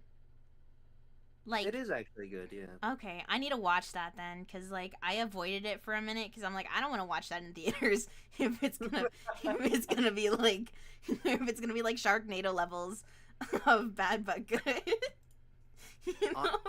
Honestly, when I first heard of it, I thought it was gonna be like Sharknado minus the sharks, and I was like, I don't want to watch a thing about natural disasters. 7. But like the movie was actually good. 3 out of 10. There were no sharks in that tornado. I know. The middle vocal. Boo sharks, boo. Yeah. Boo, boring. Where's the sharks? Where's the ocean creatures? And crabs. Yeah, where's the crabs? What movie do crabs come into Sharknado? Hello, wait. Do they ever? Do they? I don't know. I haven't seen the last 2. I have no freaking idea. That'd be sick though. Dang. Sharks and a free meal? Sharks and a free meal. Yeah. You don't want to eat the sharks? Oh, no. I want to eat the crabs. Oh, wait, maybe... No, I don't want to eat the sharks. I thought about it. Okay, the next movie. Train to Busan. Oh my god. Zombie movies where the zombies are fast are so freaking scary. So freaking terrifying. How, like, how do I say this? Like, I mean, watching the movie, seeing how fast, like, people were attacked and then transformed into zombies. Like, holy crap. Because there's a lot of zombie media where it's, like, the same kinds of things, or, like, it takes a minute, like, it takes a long time for people to turn into zombies and everything, and I understand it. You know, I understand the reasoning behind, like, that logic of it taking a minute, but, like, the types of zombie media where it's like, oh, you're bitten, and then, like, not even a few minutes later or whatever, bam, this person that you just saw, like, you don't even have time to process the fact that they just died, but now they're suddenly back to life and they're trying to kill you and eat you, like, and they're fast, and I can't, on a train? Like, holy crap. Oh, I liked this movie. I love the variety of characters, their interactions with each other, how, like, they're all from different points in life, different aspects, different class, like, cause it is a very highly, there are very highly political themes in it, about, like, socioeconomic status and everything like that, you know? And I find those things to be interesting when it's done right. And I feel like for a chunk of this, it was done right. But also, can I say that one lady, like, being so petty, just opening the freaking door so that the zombies still came in? Like, shut the... Hello? like, okay, I get it, your friend died, and I feel so sorry for you, but, like, for her to just be like, I'm just gonna open the door, you know, because basically, like, you know, fucking, just cope on your own time. You don't need to drag everyone else into this to make them, like, suffer the same pain that you're feeling right now. That's wild. But God, I enjoy this movie a lot. I love it. I cried, when I cried about the dad. It makes me so sad. I cried with him having to fling himself off and kill himself. There were, like, four deaths that were like, oh my god, it like got me. Yeah. I feel like, okay, continue. I'm so sorry. I'm talking. No, you. I was saying, for like the pacing and the characters, I'm already, just for me right now, I'm already saying that I'm probably gonna put this in S tier. You know. So, but what are your thoughts also, Chess, by the way? For Train to Busan. By the way, as a side note. Yes, as a side note. Yes. I think it's for me the best zombie movie I've ever seen, ever. Or zombie media, let's say. The only one to rival it would be Shaun of the Dead for different reasons. Yeah, I mean, that is fair. Shaun of the Dead is quality. I recently rewatched Zombieland, and I mean, it's not S tier. I feel like that's B tier, in all honesty, the first Zombieland movie. Yeah. It still holds up to this day. Very good, very solid. I'd say for other zombie things, I'm thinking about anime and certain manga and stuff like that. Zombie 100? Yeah, Zom 100, it was another one. Oh god, I forgot, but I really enjoy the thing. I really enjoy the series a lot. It's of all the cute girls that are in their school. And one of them's like hallucinating that fine. Yeah, she has her coping mechanism with her PTSD and everything. I enjoy that series a lot too. But in terms of like movies, is it 72 hours later or 28 days later? Which thing is it? 28 days later. 28 days later. I remember watching that and I was terrified also, but that's also one of the ones where the zombies turn very quickly. Like, it's also scary for Train to Busan, if I can say, like, seeing the little scenes or like the films where like they are literally falling off of planes and like helicopters and shit, and then they like go from like just hitting the ground to immediately getting back up and starting to attack people. Like, that is crazy. It's just seeing the durability of them, it just makes it very terrifying. I think that for the time also, it was very refreshing to see another take again for zombie movies and like zombie concepts. For comics also, I like The Walking Dead, the TV series. I haven't watched it, but I remember enjoying The Walking Dead. That was another zombie series that I loved. But like I just liked the dynamics in that too. The dynamics in this movie as well. It's really good. But yeah, I would highly recommend this as a zombie movie to watch. Agreed. Definitely. Yeah, especially if you're either unfamiliar with like the zombie genre, or another movie that's a zombie movie that I really enjoy. Is it Night of the? It was like one of the It was like one of the Living Dead movies. It was. I think it was either Return of the Living Dead. Was it Return of the Living Dead? I've never seen any of those. Really? Oh my god! Oh my god! You have to Return of the Living. You have to watch Return of the Living Dead. Oh my god! The practical effects. Oh, Gakko Gurashi. Yeah, Gakko Gurashi is so good. Gakko Gurashi is quality. That's the one I was talking about earlier. I freaking love that series so much. I loved the manga, and I loved the anime. I loved how the openings changed, like, throughout all of the episodes, like, slowly, like, bit by bit. But please also watch Return of the Living Dead. The practical effects in that. Some of them still look silly, but the goo zombie, the freaking goo zombie, holy crap. I love the goo zombie so much. It makes, every time I see it on screen, it makes me smile because of how sick the effects look. Like, oh my god. It genuinely, like, when I first saw it, it gave me chills for that scene with the goo zombie. Just like how the guy was moving in the scene and everything. But yeah. Also, be careful with some of the Living Dead movies, because I think one of the guys had, like, acquired the right for, like, some of the titles of the movies, so he made his own, and then some of them weren't as good. So just, like, kind of look at who's directing the film, or, like, you know, to see. But, anyway, I also recommend Return of the Living Dead. Oldie but a goodie. But yeah, Train to Busan, S tier. S tier. It's fantastic. Highly recommended. Very quality. Fantastic variety of cast. Very, very intensive, cool, sick commentary.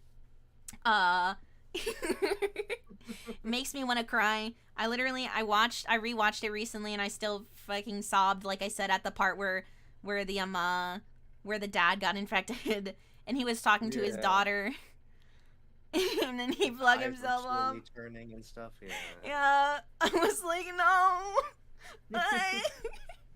But yeah, I need to find more good Train to Busan. Shut the fuck. Next movie. Oh, another goodie. John Carpenter's The Thing. We were talking about this a little bit beforehand, and yeah, there's a one before it, right? Yeah, so there's a couple different variants for The Thing. I believe there was, like, an older version that was like The Thing or whatever, and it was a little bit more boring, and then John Carpenter came in and was like, hang on, I got this. And then he came out, like, guns blazing with the sickest fucking movie to ever exist.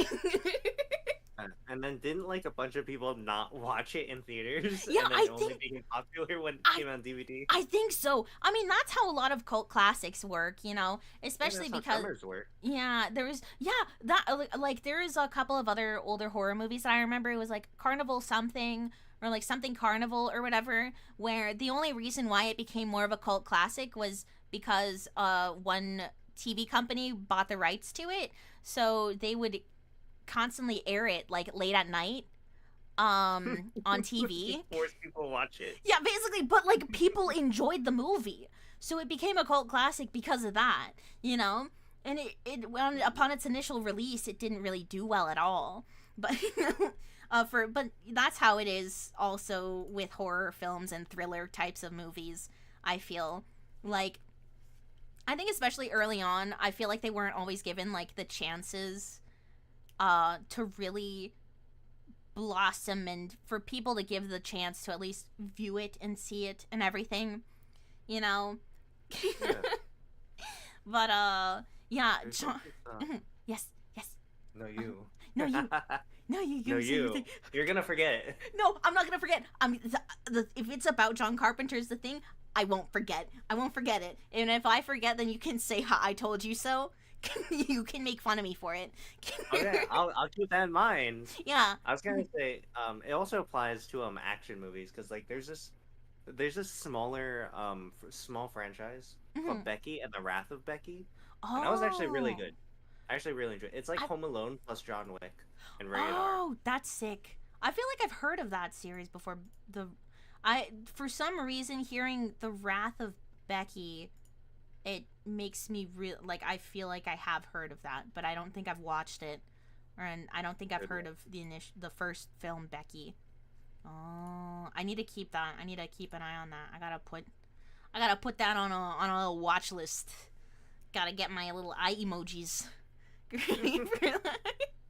What? I was gonna watch The Wrath of Becky, and then I saw underneath it, it was like, oh, there's a movie called Becky, and I was like, Oh right, wait a you second, told is me that the about first that. one? You told me about that. Yeah, because we were talking about that because I watched I watched, oh my god, what movie? It was a movie that was like, okay, uh it's a kind of horror type of religious movie thing, and I didn't know that the movie that I had watched was like a technical remake or a technical sequel of sorts, or like a prequel thing to the movie. And then by the end of it, I was like, wow, this was a great movie. And I saw in the recommendeds the first There's a original prequel. movie, and I was like, oh. Oh right. Wait, there's another movie to this. Yeah, what was it? Because I feel like it was a relatively popular one. Yeah, it was oh my gosh. Let me see if I can, cause I can't remember now. I have no clue. I haven't an idea. Wait, is it in the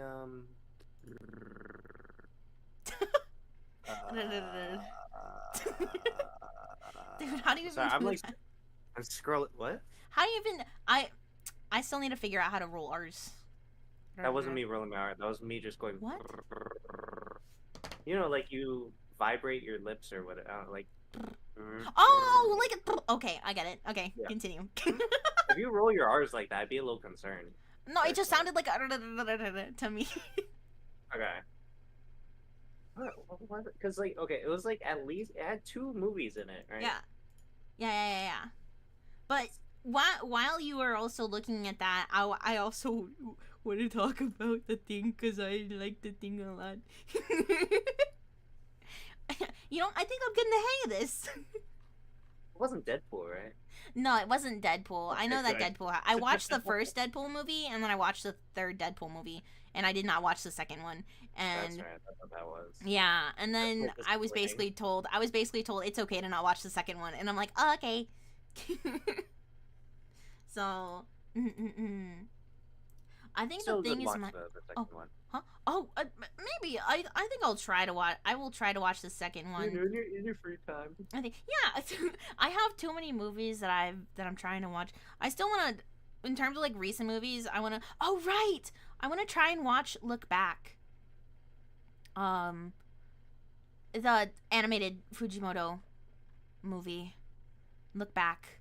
I still want to watch that because I think now that's actually getting released, in theaters and stuff. I Yeah. didn't realize they were making a movie out of it. Yeah. That's a good read. The animation and the soundtrack from what I've heard so far is really great, and I saw the preview for it and I literally cried already because the music was so good and everything, and the animation is so fantastic. But anyway, okay. Okay, the thing. Did you remember the thing you were gonna talk about? Yes, the practical effects. I think Okay. this movie is one of the reasons, like, why I became so incredibly invested with practical effects. Like, I just like how do I say Just show pictures, get demonetized. I can't. Yeah, don't mind me. Let me just Google it really quick. But the practical effects with the scene with the husky, I feel very sad about it, but also it is crazy good for those practical effects. Oh, yeah. I feel like it has aged a little bit, but I think even looking at it now, I feel like it is still really solid. And also the scene with the guy, how do I explain it? It was the scene when like they were melding together and shit. They were having like, and there was the guy and like his face stretched and everything, and it was all stretched out, and he would turn into like this funky little amalgamation creature. You know. Well, was it the part where they were tied up together, or like I think the previous part? I think it might have been that part. Let me see. pull up the thing real quick, watch through it all right now. Yeah, don't worry. Let me just times two. Here, I'll just send it to you in the in the chat really quick, like the little freaking The little freaking like with the face thing, and he was like a funky little thing. Yeah, that one. Yeah, okay, that. Yeah. Like, holy crap! Seeing all of those things and seeing how the effects artist did all of that stuff. I do feel kind of sad that in the remake or the Thing remake, there was a bit of CGI for stuff, because I know that they still had a chunk of practicality when initially making the models and stuff for like. They look good too. Yeah, they look so freaking good. Plus we had talked about it earlier, but that aesthetic crush on Kurt Russell. I think like I'm sorry. He's so I cool. don't think you need to be sorry. I feel like most people understand. Yeah, like his entire look and vibe in the movie. He's so cool. I want Kurt Russell's hair with that. Where you can like give them a haircut and take it for yourself. Yeah. I'll have a time machine. I go to a time machine. I go back to when they were filming it. just hang on a second. Yeah, just hang on a second, Kurt Russell. I just you imagine like for the first half of the movie he has hair, and for the second he's just bald. He's like, what the fuck happened? It's like, yeah, the thing, it took my hair, I guess. Yeah, like new behind the scenes. Yeah, when we were initially making, one day his hair just all fell out. we had to make a new wig and everything for him for a bit to see how it would work for the rest of the film. But like, oh my god, I also just really love the interactions. I love the setting. I love the isolation, that fear of the unknown. That the thing about like how drastically against each other they were turning, being alone in Antarctica. Like no other connections, no other things like that. It's like, it's crazy. I'm a little fiend for those things. Yeah. Okay. Go on and give some of your thoughts as well, by the way, for the movie. For the Thing, because I'm yapping too much. And I was gonna say, like, all of the characters, I love their separate personalities and how well they mesh with each other. Yeah, they're as good. well. I also like how like all of them made like the majority of them made good decisions, right? Obviously, going out alone is kind of a dumb thing to do, but like they made really good decisions for like the circumstances. And like the blame game was fun to watch. It's like, oh my god, Doc, your cabinet of blood, it's gone. Yeah. You're the only one with a key. And then he's like, oh, but I give my key to this guy occasionally. And he's like, well, I could have been pickpocketed at some point. And it's like, okay, sure. Yeah, like, yeah, exactly. Like them going against each other and being like, hey, hang on a second. the scene where they're testing all of their blood. Holy crap. With a fire. Yeah, I love that. That was so like, good. That was like peak intelligence of what to do in that moment. Right? Because you're not setting people on fire, you're just setting their blood on fire. And like they came to that conclusion so quickly, but like it makes sense for them to like come to that conclusion. And then like right before that, when I'm fairly certain it was Kurt Russell who like crashed through a window and held some dynamite with the flamethrower right next to it. He's like, if I go, you go. Like, also, I like the natural way that both of the characters in the movie, along with the watchers, learn more about the Thing, about this creature. Like, how it can't replicate things that are inorganic, and like how how it reacts when with the heat and the flames for the blood, like stuff like that. I love that slow thing. It's such an organic way, and I feel like it's so natural without technically giving like a full spoon feeding to the audience along with the characters on like how this creature works. Yeah, And I feel show like don't tell. yeah, and I feel like that's some of the solid things if you like, especially looking at horror things like that. I feel like that is a really good, this is a really good case study of sorts on how to write like creatures and monsters, like antagonistic unknowns like this. Like how Yeah. I'd put it in S tier. I would put it in S tier too. Yeah. I also thought the beginning was very fun, Yeah. where like one of them tossed the grenade backwards and killed themselves. I was like, what's going on? And then like the way the dog shows up in like every place and is like watching them, like they train that dog well. Yeah, that I honestly, the dog's such a good boy. The best actor, actually. Kurt Russell, move out of the way. You're not gonna shave the dog, are you? No, the dog is a good boy. I give the dog a treat and I give the dog a head pat. You know. And then it turns into a spider. No, but then I'll be like, oh, that's good practical effects. Last thing I say before I go, oh, nice practicality. I really hope that's like if monsters appear for real. I really hope that's not your reaction. Oh no, like, I would cry. You open your door, something appears. Good practical effects. All right, who's showing me their practical effects work right now? God dang it. But I wouldn't actually react like that if that was a thing that was going on. I think. Would you run or like what would you do? I mean, look, I feel like I would either run or I would freeze in a situation like that. People usually say fight or flight, but there's also the freezing option. I feel like depending on the type of terror, I would freeze. I'm like I'm able to like, you know, I got some self-defense in me, but like I can't see myself being like the badass. I feel like it's easy for someone to say that they would be the badass in like those types of horror type situations. But like you know, look into yourself. Are you really gonna be a badass, or are you actually going to be like, this is crazy, I gotta get out of here?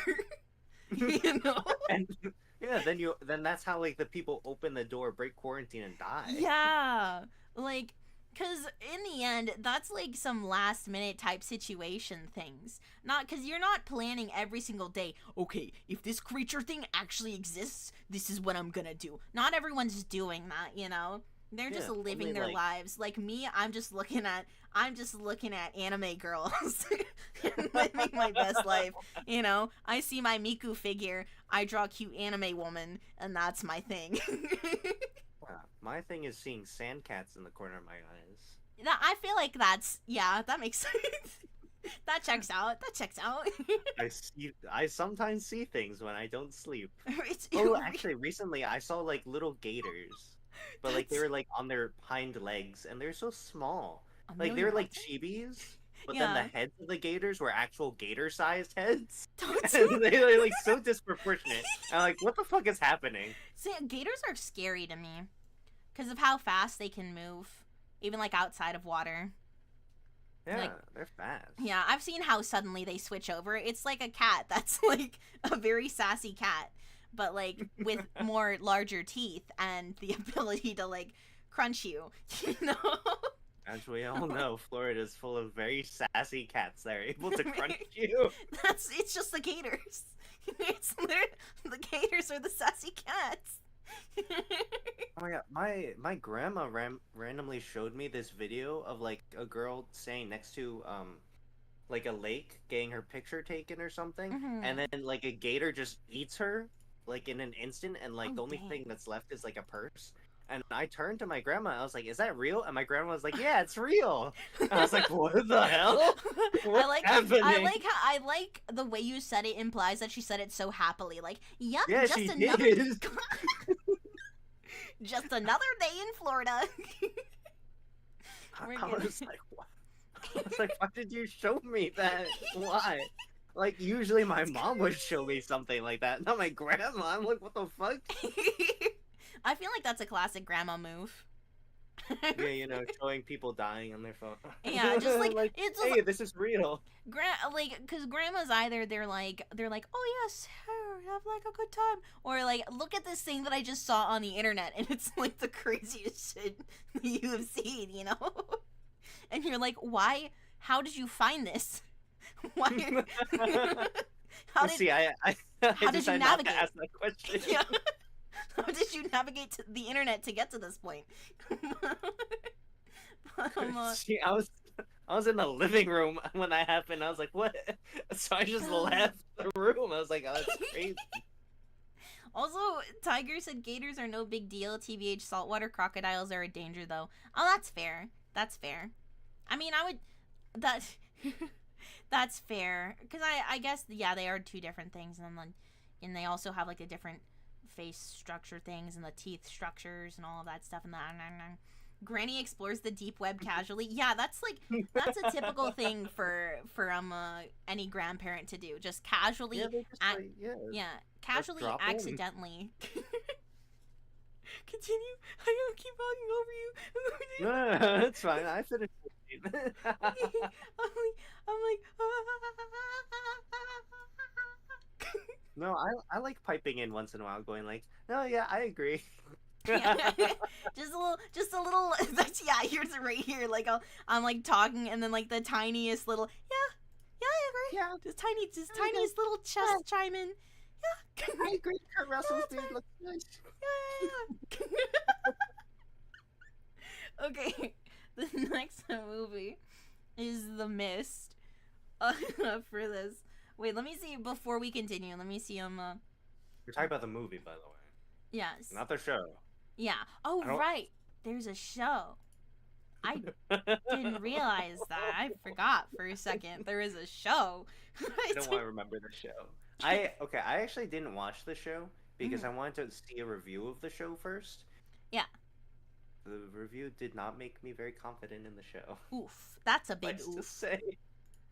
Yikes. That's a yikes Like, for me, chat. Yeah, it was going through like what was in the show, and apparently there were no actual monsters in the Mist TV show other than shadow creatures. Oh. That's a bit annoying. Right? I feel like that's kind of ridiculous. I mean, for a movie and everything that's solely based off of that thing of not of like there being a physical unknown entities that you kind of see sometimes, but it's like they're mainly hiding in there. I feel like that's a little bit dumb to just have them as shadow creatures instead of actual creatures. Like, hello? What I'm mad about for this movie in particular was the ending? I mean, the ending, yeah. Wasn't there like an alternative ending or something also that I don't know. I can't remember, because what I do remember mainly is that I think in the theaters they showed the color version, but there's another version that they originally intended to show in theaters that was black and white, because they thought that it would be more effective as black and white. But a lot of people or higher ups were saying that a lot of people wouldn't watch it if it was in black and white. And I personally think that the black and white version is more effective because it hides some of the not so good CGI and stuff. Yeah. And everything. It makes me annoyed that people think that black and white movies, like in modern times and everything, aren't going to be an effective storytelling kind of thing, when there are definitely modern movies that are black and white or have a lot of black and white in them and everything that are really good. Okay, like don't take, like, just give them a chance. Give them a chance.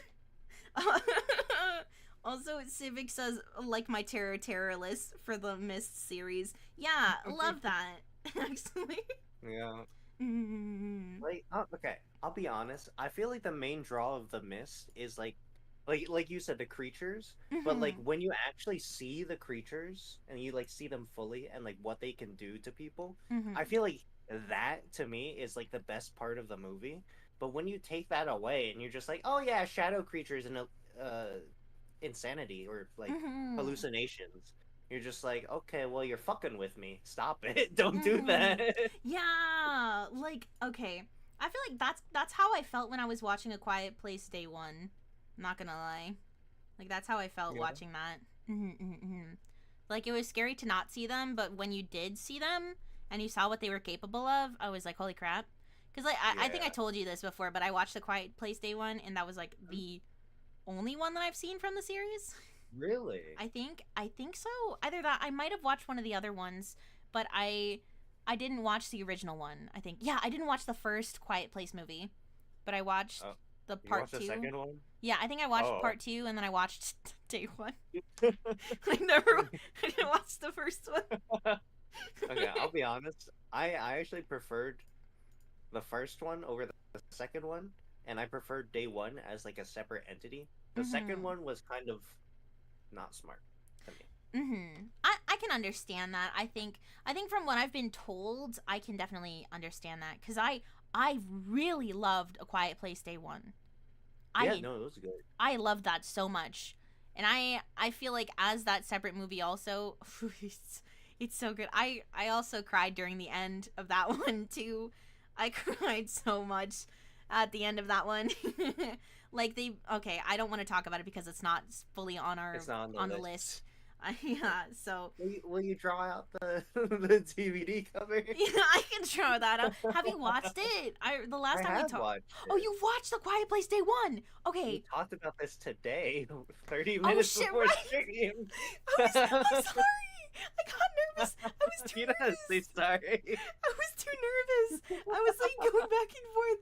Holy shit. Okay, wait, I can go do that. Okay, but also in the meantime, haven't watched The Mist, but I would like to see it. I would say if you're able to find the black and white version, watch the black and white version. Because I feel like in the color version of The Mist, the CGI can get a bit distracting for the creatures. Um, it can Yeah. definitely be a bit distracting, at least in my opinion. What do you have to say for it, by the way? While I'm looking up A Quiet Place Day 1, so I can quick doodle it. But the mist was it's definitely an intriguing setting because it starts off in the fucking supermarket with like the huge glass wall, which is insane. Why would you have a huge glass wall? Like that's nuts to me because I've never seen like I've seen like part of a Yeah, supermarket have glass on it, but like the entire thing? That's crazy. yeah. Like, okay, that. I mean, I feel like that makes sense for how the movie was, but I can Yeah, see. But and I it can just see. I'm yeah. like, okay, that's a little bit ridiculous.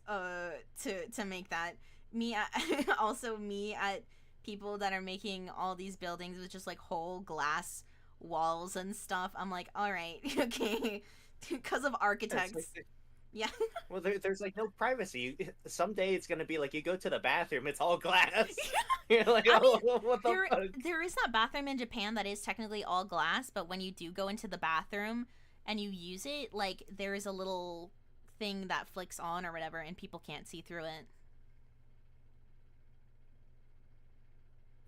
I believe there's I like this th- one random European mhm. hotel that has this glass room on the first floor, and you can go in it for free if you Mhm. don't mind being watched the entire Mhm. time, which is so weird. I don't want to.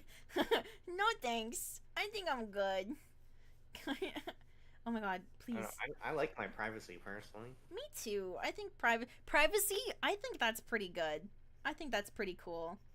So I'm trying to do the quick quiet place day one thing. Hang on. Let me so it's Here, I blue. think I can continue talking about the mist. Yeah.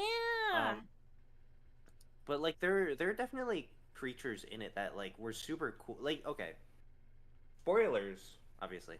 But the little flying scorpion things were kind of just like weird to me. Like you could definitely kill the Yeah. fuck out of those. Like those things are like a non-issue. But somehow like people died from them.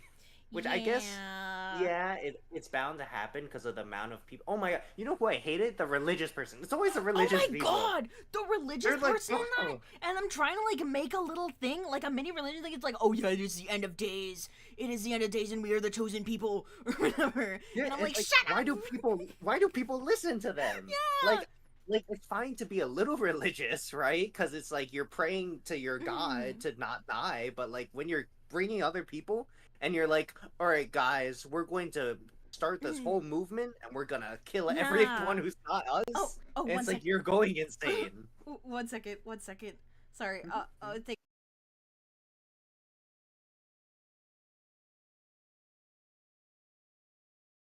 Oh, okay. I shall distract the people. What? This is a safe place, but fuck every instant call in the movie. Right? It happens too fast. They're insane about it. And like for some reason people believe it's true.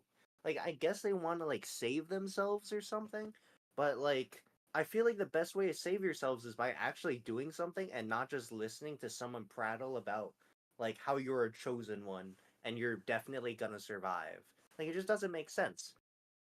But some of the best creatures though are like the garage creature. That was cool. You just see like the tentacles. They're eating like cat food or something, which is super weird. Why would it want to eat cat food, right? Never understood it. But it like extends like a. It goes from like a spoon into a spatula. I guess I don't know how to describe it. It's really cool though, and it like rips off someone's leg. The scorpions were okay. The spiders were cool actually. The spiders were cool. There's this huge behemoth that I believe is just called a behemoth. Um, it actually doesn't do much because I think it's more of a passive creature, and you see it towards the end. But that one is really cool. And that was playing an actor rational. Yeah, yeah. Screw those people.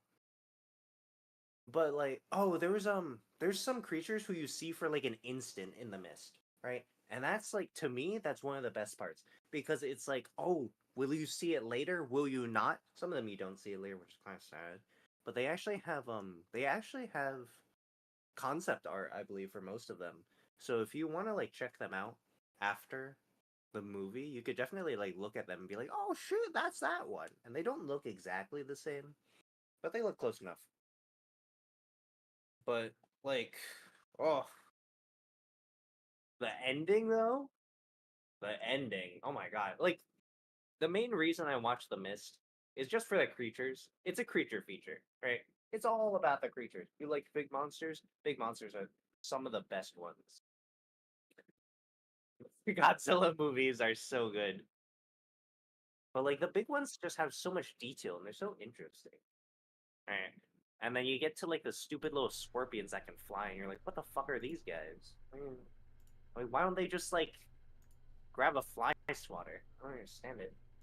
Not Galactus big, but Cloverfield. Cloverfield was a good movie. I like that one. Not 10 Cloverfield Lane. I like Cloverfield and the Paradox one. Are you back? I'm back. Sorry, the creatures were causing trouble. Oh. So I Are had you to. in the mist situation? Yeah, I'm in the mist situation right now, but instead of it being weird bugs and funny little crawly guys and stuff, and funny little giant tall creatures, it's two cats. So, but well, uh, thank you for also talking while I was a bit away. Yeah. Apologies for that, but yeah, no, I agree. Yes. Yes, yes. Have you just been talking about the bug creatures? No, I The talked about the cult a little bit, Oh, yeah, and oh, then I talked valid. about the tentacles, and then Yeah. I brought it back to the flying scorpions because that always pisses me off. Because it's Mhm. like, why are you like dying to that? Because like Yeah. they're just bugs. Like I understand they're like flying, Mhm, right? And flying mhm. makes it harder, but like, why don't you wear armor, right? Or Mhm. like, why don't you go behind a closed door? Because those things can't go through doors. Yeah. Yeah, like I don't know. I mean, I guess that is just movie logic of people being terrified and like just kind of doing god knows what, you know? Just whatever they're like impulsively deciding to do to like you know, think it's best for it all, but in the end they're like just putting themselves in a situation to die. Uh, Yeah. yeah. They could have all just like there's enough space in the back in the storage areas that don't have windows. Mm-hmm. God. No, like I think though, yeah, like we also mentioned this earlier, but I just got so mad at the ending. Ending is I want to like I w- just strangle the guy I was because he's so dumb. so Oh my angry. god. Like they could have just waited a little bit more. They could have waited a 2 little seconds. bit longer. Yeah, 2 seconds. they've already waited long enough. They could have waited for a little bit more. You know, it's like the video. Yeah. It's like the picture with the guys and like digging for like the things in Minecraft or whatever, and it's like, oh yeah, like some people that give up too early or whatever, but instead it's a gun and a couple of bullets. Yep. What the- But like, okay, but like honestly, why would you want to go out? Like, I guess it's to go fast, but like, I would Mhm. rather live for like a few more minutes being chewed on by something than like Mhm. insta go out. Like, Yeah. I mean, to be fair, I've talked about this to my family because they're like, Mhm. would you rather die instantly or drown to death? And I'd be like, obviously drown to death. Lasts longer. I mean, I get scared about. I mean, I guess so, but I guess my only thing for that is that you're more likely to have other side effects and stuff from it. Probably. That's just but, my like, brain. That's my anxiety brain going off. my Though. thing is, I just go for like, I want to go on for as long as I can, which is basically, infinitely. So, you can't Just take like- that away from me. Mhm. Like, yeah. How long do you want to be? Yeah, forever. Yes. Yeah. Uh-huh. But I think for a quiet place I mean the Mist. For the movie. Sorry, I just finished the general vague thing for it. Good. It looks good. Thanks. Thank you. Thank you very Of much. course. But for the Mist, I feel like I'd give it an A or a B. I'd give it a B. That's fair. I'd give B for that ending. Yeah. A B for Like- the ending. Ah. I don't know. The ending is just so annoying, right? Because like you could go without that. You put in S. Oh, fudge. I'm so used to Like, what are you doing? Sorry, I got distracted. I was like, ah, yes, it fits perfectly in the bar. I was She's like, it's in the bar. We're done. We We're don't need to move good. it. B. Okay. Next movie. Also, I think someone had mentioned I don't know anything about these movies. That's real. You're valid for that.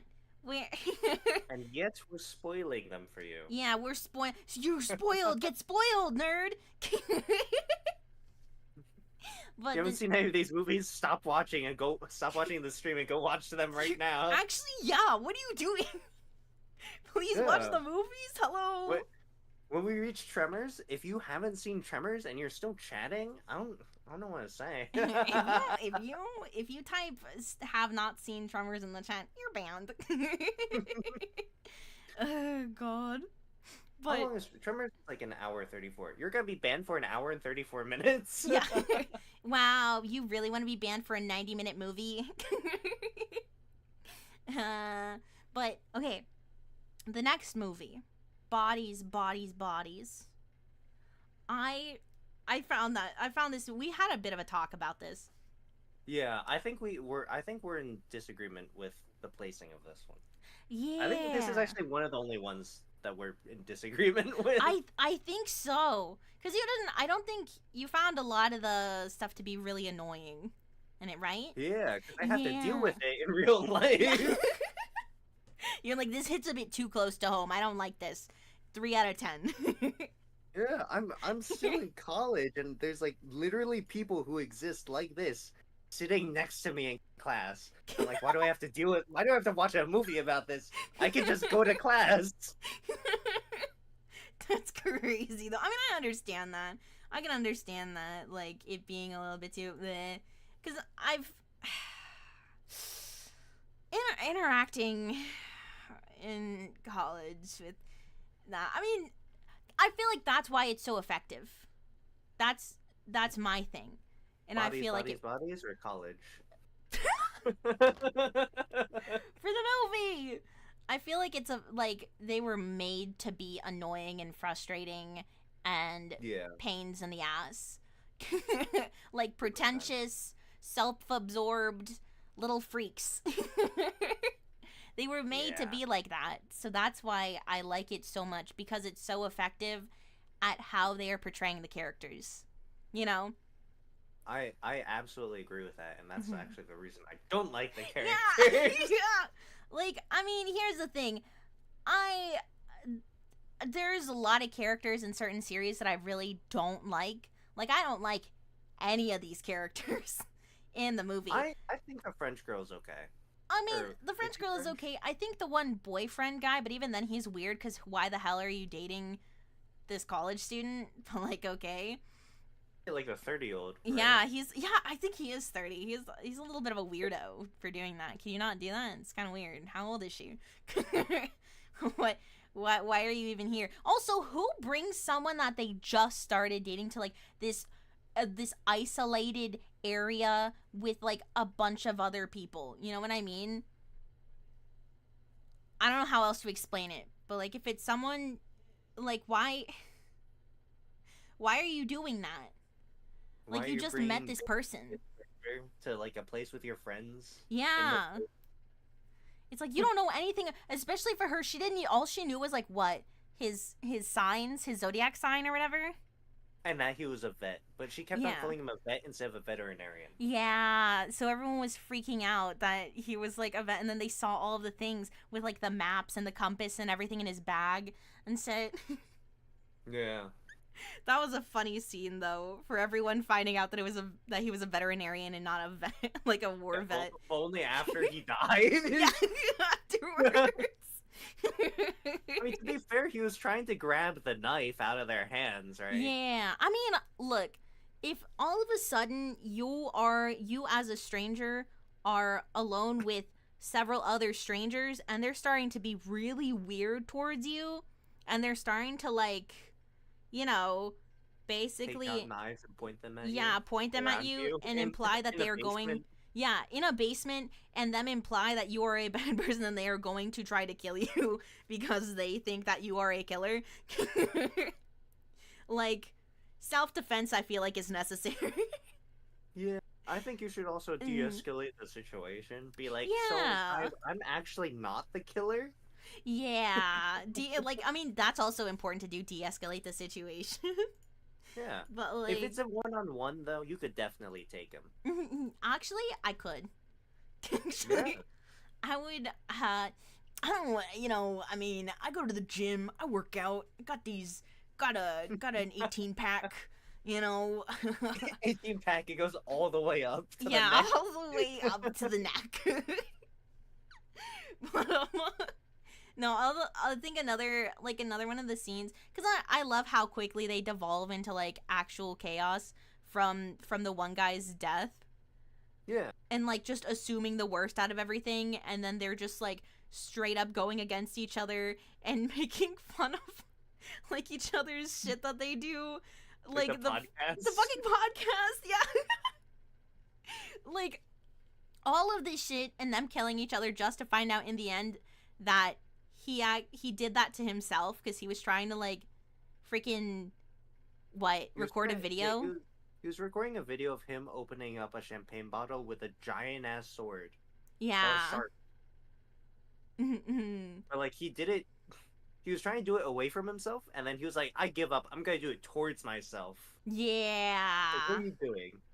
That... Oh, have you seen, like, the video of, like, shit. It's, like, a celebrity's, daughter who was like, I'm going to, get cucumbers for myself. And so, like, they pull out a cucumber, and, like, the parents, like, oh my god, they're doing it themselves, because, like, apparently someone else, like, cuts the cucumbers for them. Uh-huh. And then they, like, hold they put the cucumber long ways, they hold the far right side with their left hand, and they start cutting underneath their wrist. Oh my god. Like, I you're haven't coming out, seen like, that. what the fuck? That's so dumb. I mean, you know what? Good on them. They're doing it themselves. But also, Yeah, that's. but also don't do that. Please don't do that. That's like when I see people cutting onions and then they don't, like, crunch their fingers and together so that they don't accidentally cut their fingers off. That sends me into, like, one fear kind of mode. Wait. I actually got the video. Wait, I'll send it. There it is. Let me see. Let me see. It's like you Oh just my just look at God. the thumbnail. It's insane. Are you? Hello? That's wild. I mean, look, if you haven't been taught that before, I can understand the confusion with it. But that like, hurts. That is basically that scenario is basically what happened to the first guy, right? Mhm. Because like if she keeps on doing that, she's gonna cut her own wrists, and that's not gonna be good. Yeah. Oh god. But oh, I'm here. I just keep hearing the chaos outside. I'm trying to God dang it.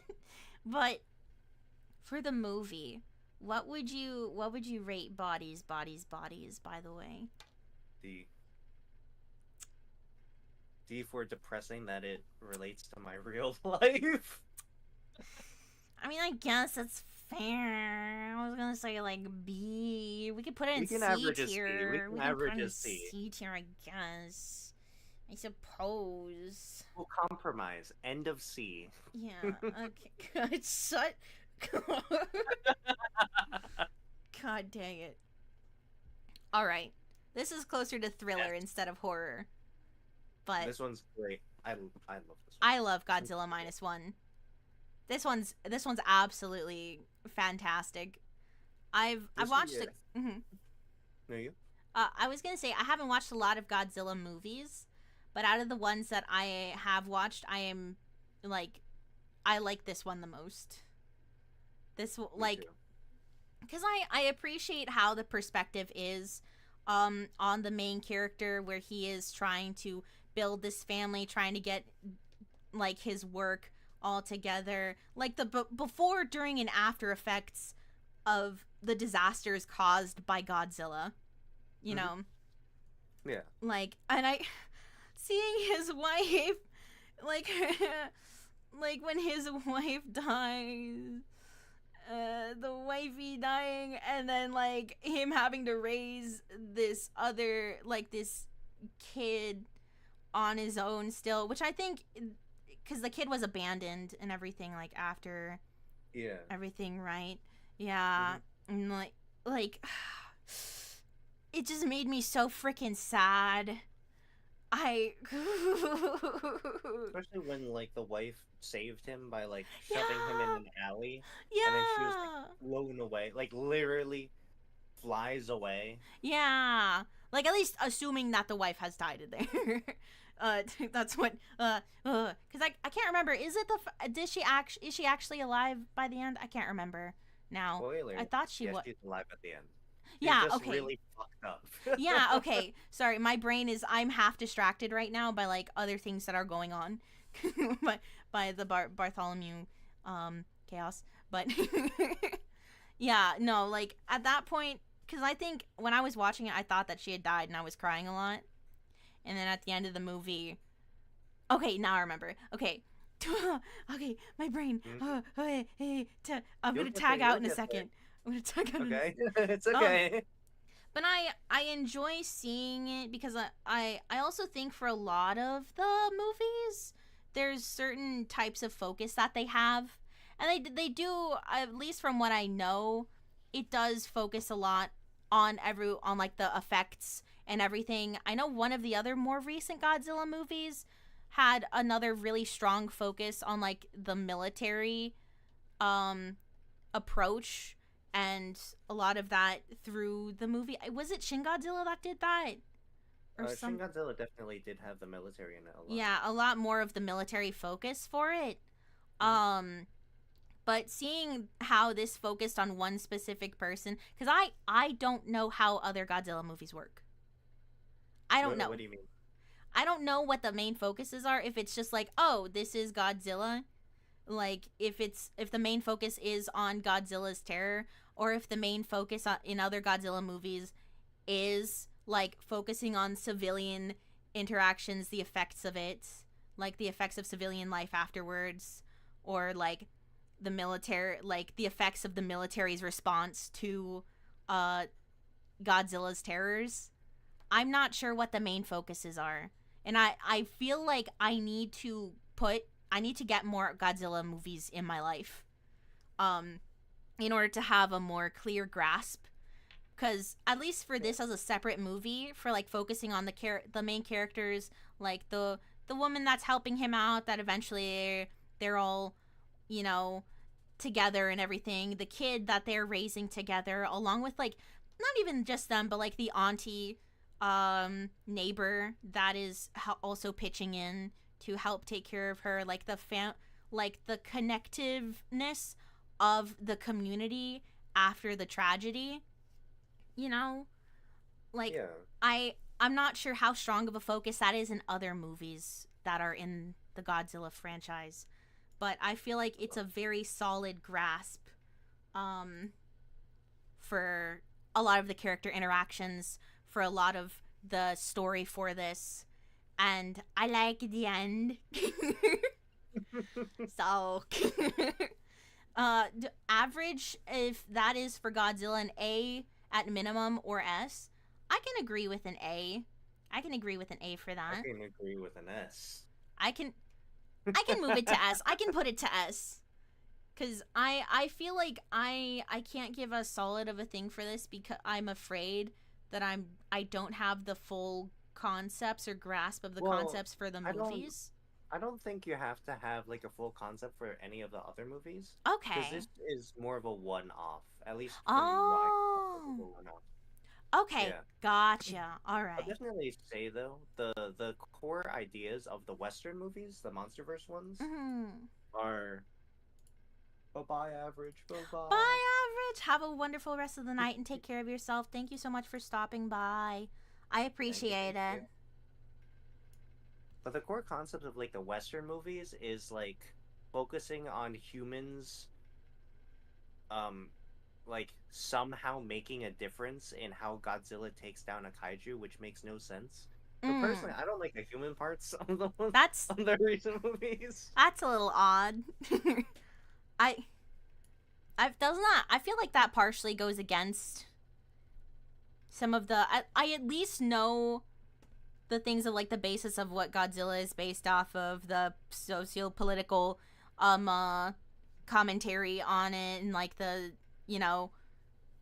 I feel like a lot of people that know at least of Godzilla know the minimum of that, and I feel like having that as like, oh, people are finding a way to still use them, I feel like it's contradictory towards the original intent of the character and series, if that makes sense. You know what I mean? It's more like, I understand. It's more like we'll take have you seen Godzilla 2016? Possibly. Is that the one with like the girl that's not talking or something? No, wait. That is Godzilla versus Kong, or Godzilla versus Kong New Empire. Something like that. Oh, okay. But no, 20. Yeah. Mm-hmm. No, you continue. You sure? Yeah, I wasn't gonna say anything. I was gonna ask you what you were gonna say. I was gonna ask what you were gonna say. Sure. Yeah. But Godzilla 2016, it's more like humans doing it's basically like humans are somehow affecting the rival kaiju in a way that allows Godzilla to take them down, which doesn't make sense to me because it's like they're just humans. What are you doing? That specifically with that just sounds interesting. Oh. Continue. Continue. But in the Godzilla versus Kong, the first one that they had, it was like the only way for Godzilla and Kong to stop Mecha Godzilla was to have this one dude spill beer or whiskey on the main controls, and that's what did it. Huh? It's like, what? That's weird. Because, like, when I go into a Godzilla movie, I want to see Godzilla, right? I don't want to see pesky humans. I want to see Godzilla. Yeah. But, like, the only time that, like, I was okay with not seeing Godzilla was Godzilla Minus One, because that was a good movie. Because they did the characters really well. They showed the devastating effects of Godzilla. Then they also showed very different ways of taking out Godzilla that you haven't seen before. Because most of the time it's like an oxygen destroyer, or Shin Godzilla, it's like the nitrogen, something like that. Yeah. Fire extinguisher shit that like froze it. But like this one, they like used two methods to take it, or like three methods, two methods. Right. So I thought it was really cool. Oh, that's okay. Yeah. Okay. I gotta. Because like you don't see, because you watched the movie, right? You saw how they took him down, right? They wrapped the things around him, made him go down, then go up again. They've never done that. So. Now I need to watch more. This just makes me want to watch more Godzilla movies, because now I'm like, okay, interesting. A lot of people recommend the Japanese Godzilla movies, which I've only seen a few of them, and I've mostly seen the Western ones. The Western ones aren't that bad. I just tend to, when I'm rewatching them, I tend to skip over every human scene. So I guess that tells you a little bit. That's fair. Oh like, God. Godzilla King of the Monsters. It's like, oh yeah, you have the dumb mom, but like I want to see Ghidorah. Oh, Ghidorah's. I know one of my friends really likes Mothra. I like Ghidorah personally. I'm sorry, the silence, and then like basically it's like the okay, well I disagree. Okay. Mothra is important, yes, but I like Ghidorah because Ghidorah three-headed alien. Oh, that's silly. Yeah. I think Mothra's pretty neat though. Mothra's pretty silly. It's a moth. Yeah, it's a big moth. It's not just a moth; it's a big moth. That just makes it sillier. Yeah, I mean, yeah, / positive. Yeah, on that. Come on. There's a trilogy of anime movies. That aren't really that good, but they have Ghidorah as like the main villain, and he's like an interdimensional alien god that people worship and bring to planets to destroy those planets, and no one is able to affect him because he works on a different plane of physics. What? So like, he even disrupts gravity. That's crazy. Yeah, he was like 90% of the way to killing Godzilla, who had basically become the entire size of Japan. Whoa. Okay. Jeez. That was a trilogy movie. That wasn't that great. Oh, okay. I'm like, that's a lot. It was a lot. There were aliens. It was crazy. Fair. I guess.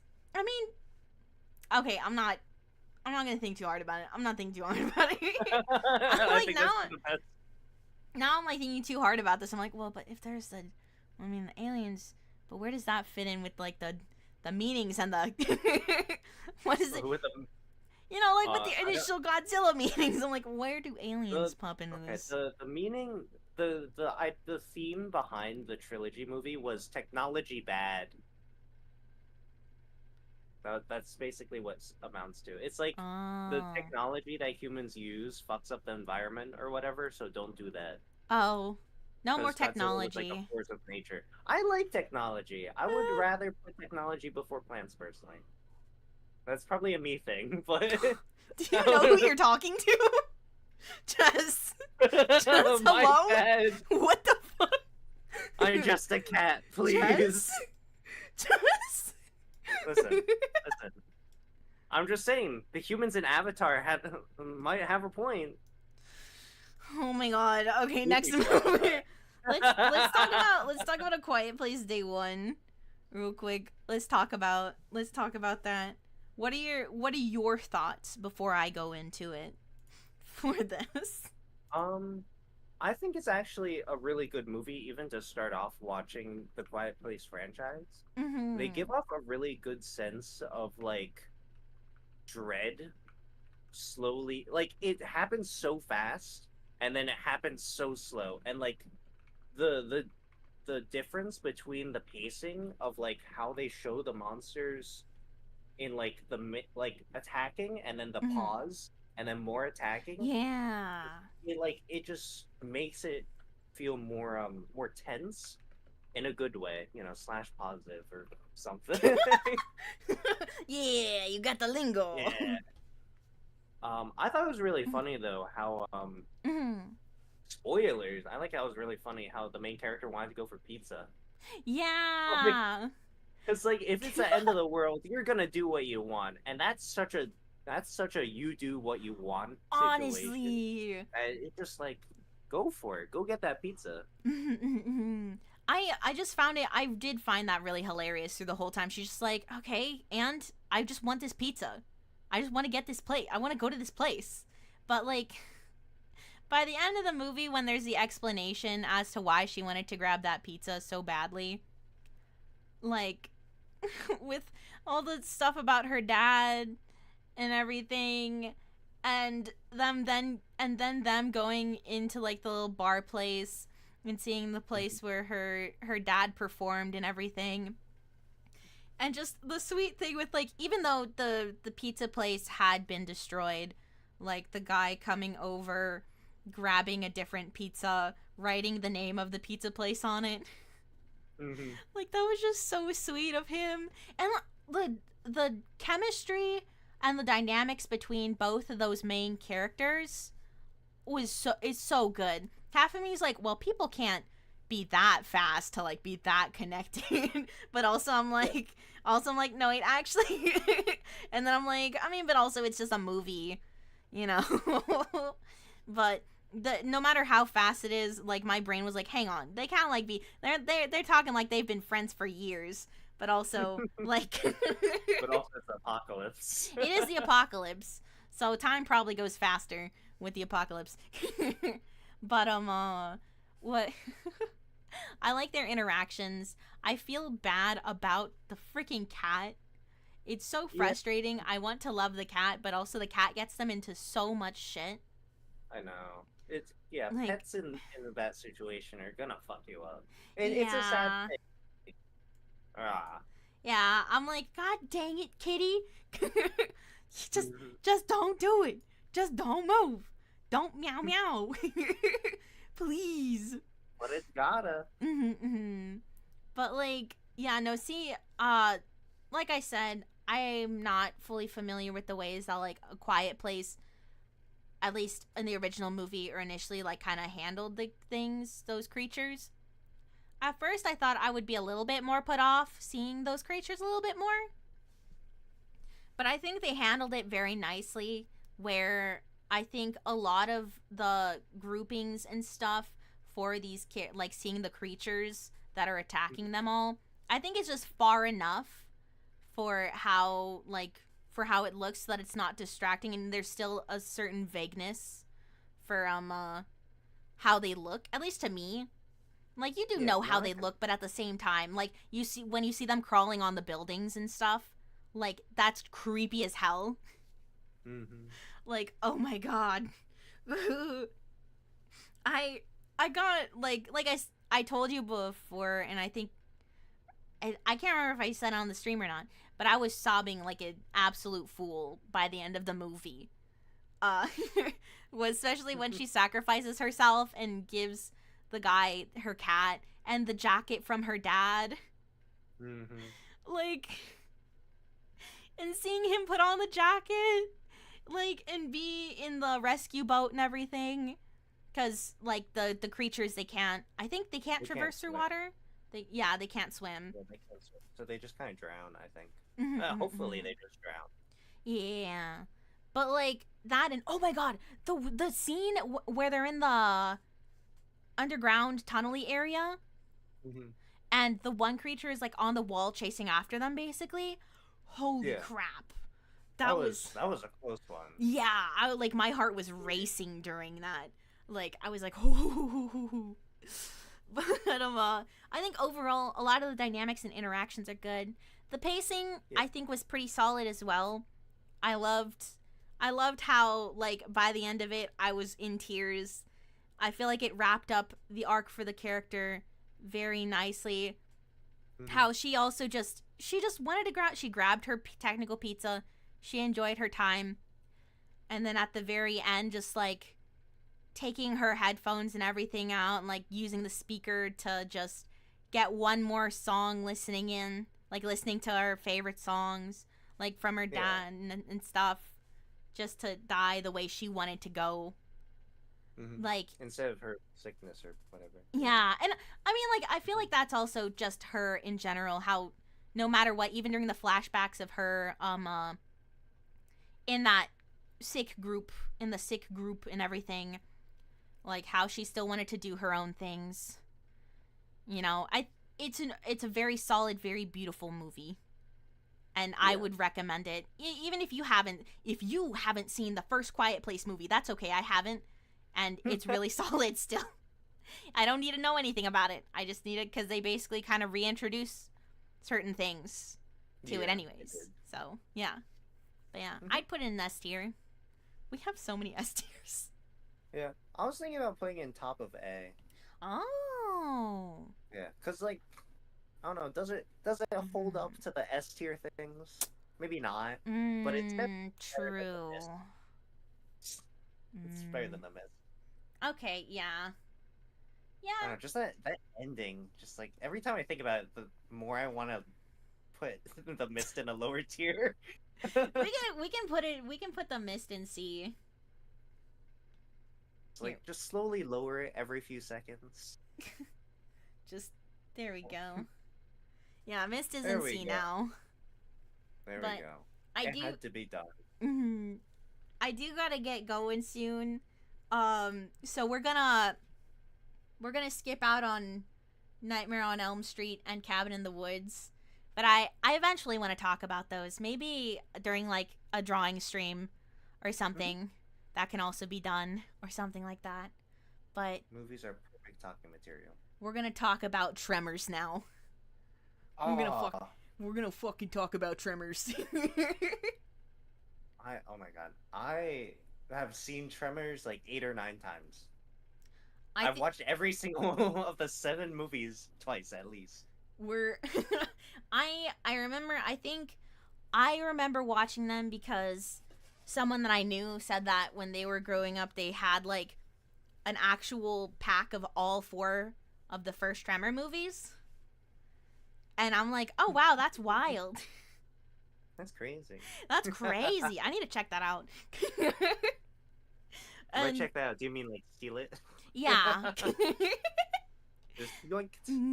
But like, first of all, I put both of them up also because I want to just say second movie doesn't have Kevin Bacon, so immediately I'm more sad about it. But it's still good. It is. No, it is good. It is good. But the first movie introduces, I think, if I remember, it's only just the ones in the ground, right? Yes. Yeah. It's only just the ones in the ground. It's really good. Introduces graboids. Yeah. Like, also Kevin Bacon's in it. So... Yeah. Oh, yeah. But my favorite thing that I remember, I can't remember if this one's from the first or the second movie, but there's one of the things where, like, it's one of the scenes where they find them and, like, the creature is dead and the tongue is out. Like, the practical effects that they had for that, like, for the creatures, because we also talked about this a bit before the stream, I believe, but in Tremors 2, there was some more bits of CGI in it that was, like, specifically for the creatures that were, like walking on the ground. I wish I could remember the names of them. Chess, you probably you remember them more. Yes. They're Shriekers. Yeah, the Shriekers. In movie 3, they're called Ass Blasters. The I need ones to- that fly are ass blasters. God, I have to rewatch it now. I forgot The that three, that's ass movie blasters. three, movie three is the worst one by a long shot. Okay, They but bring it back in 4. 5 is okay. 6 is okay. 7 is great. how? So there's only 7 of them.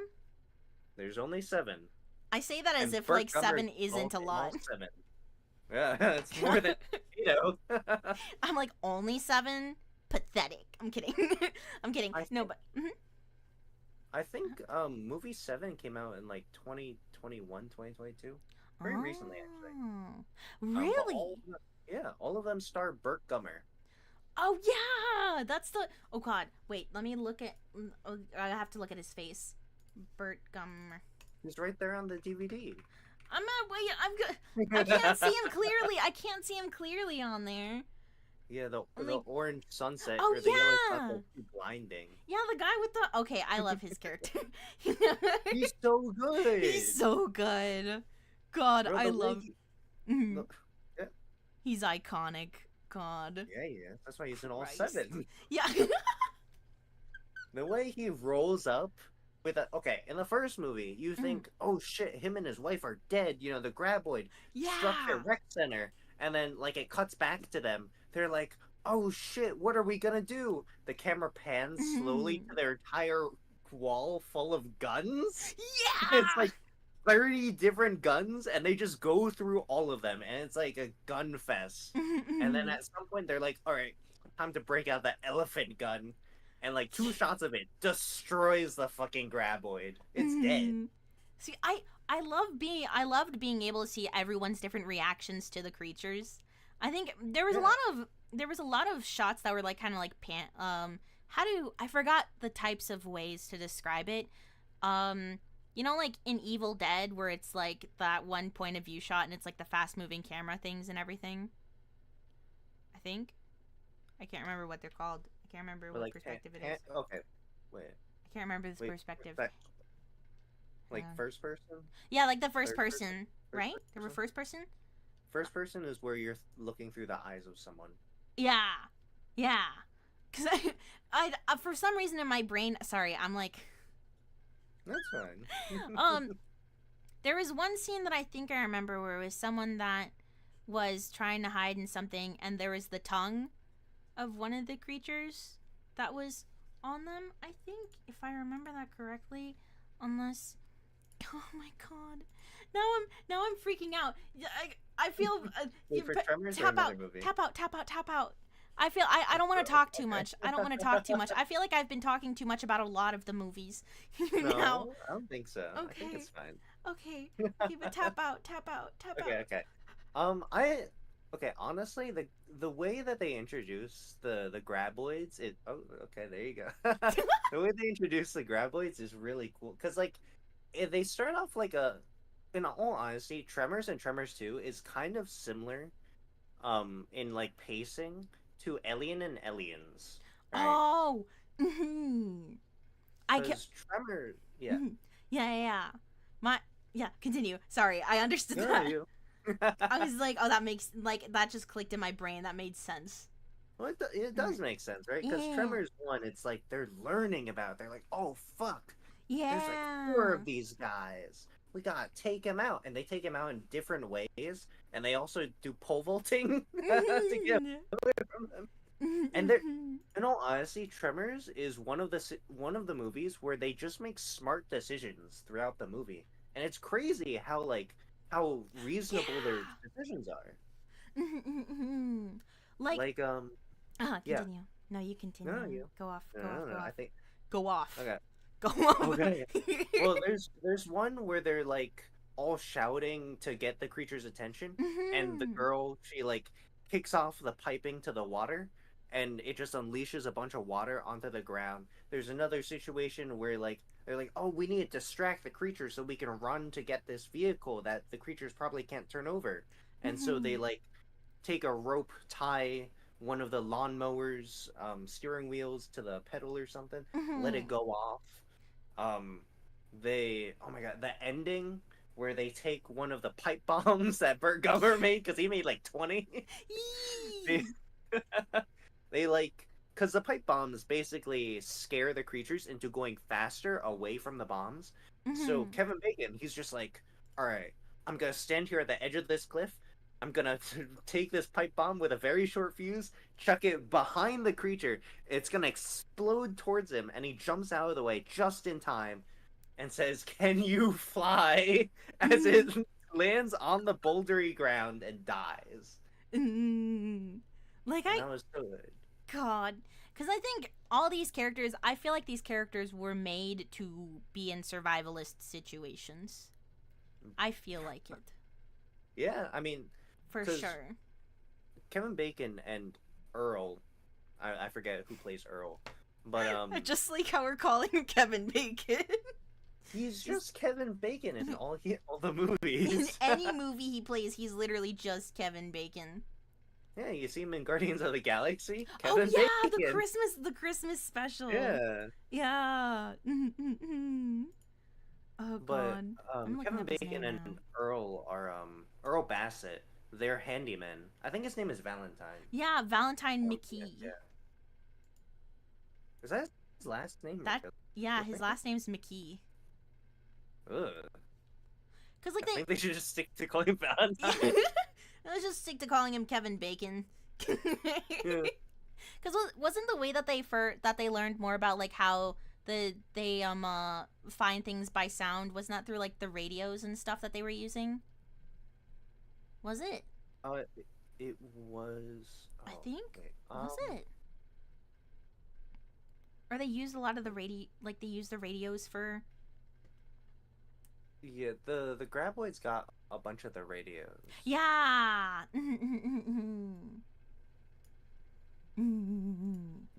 There was something that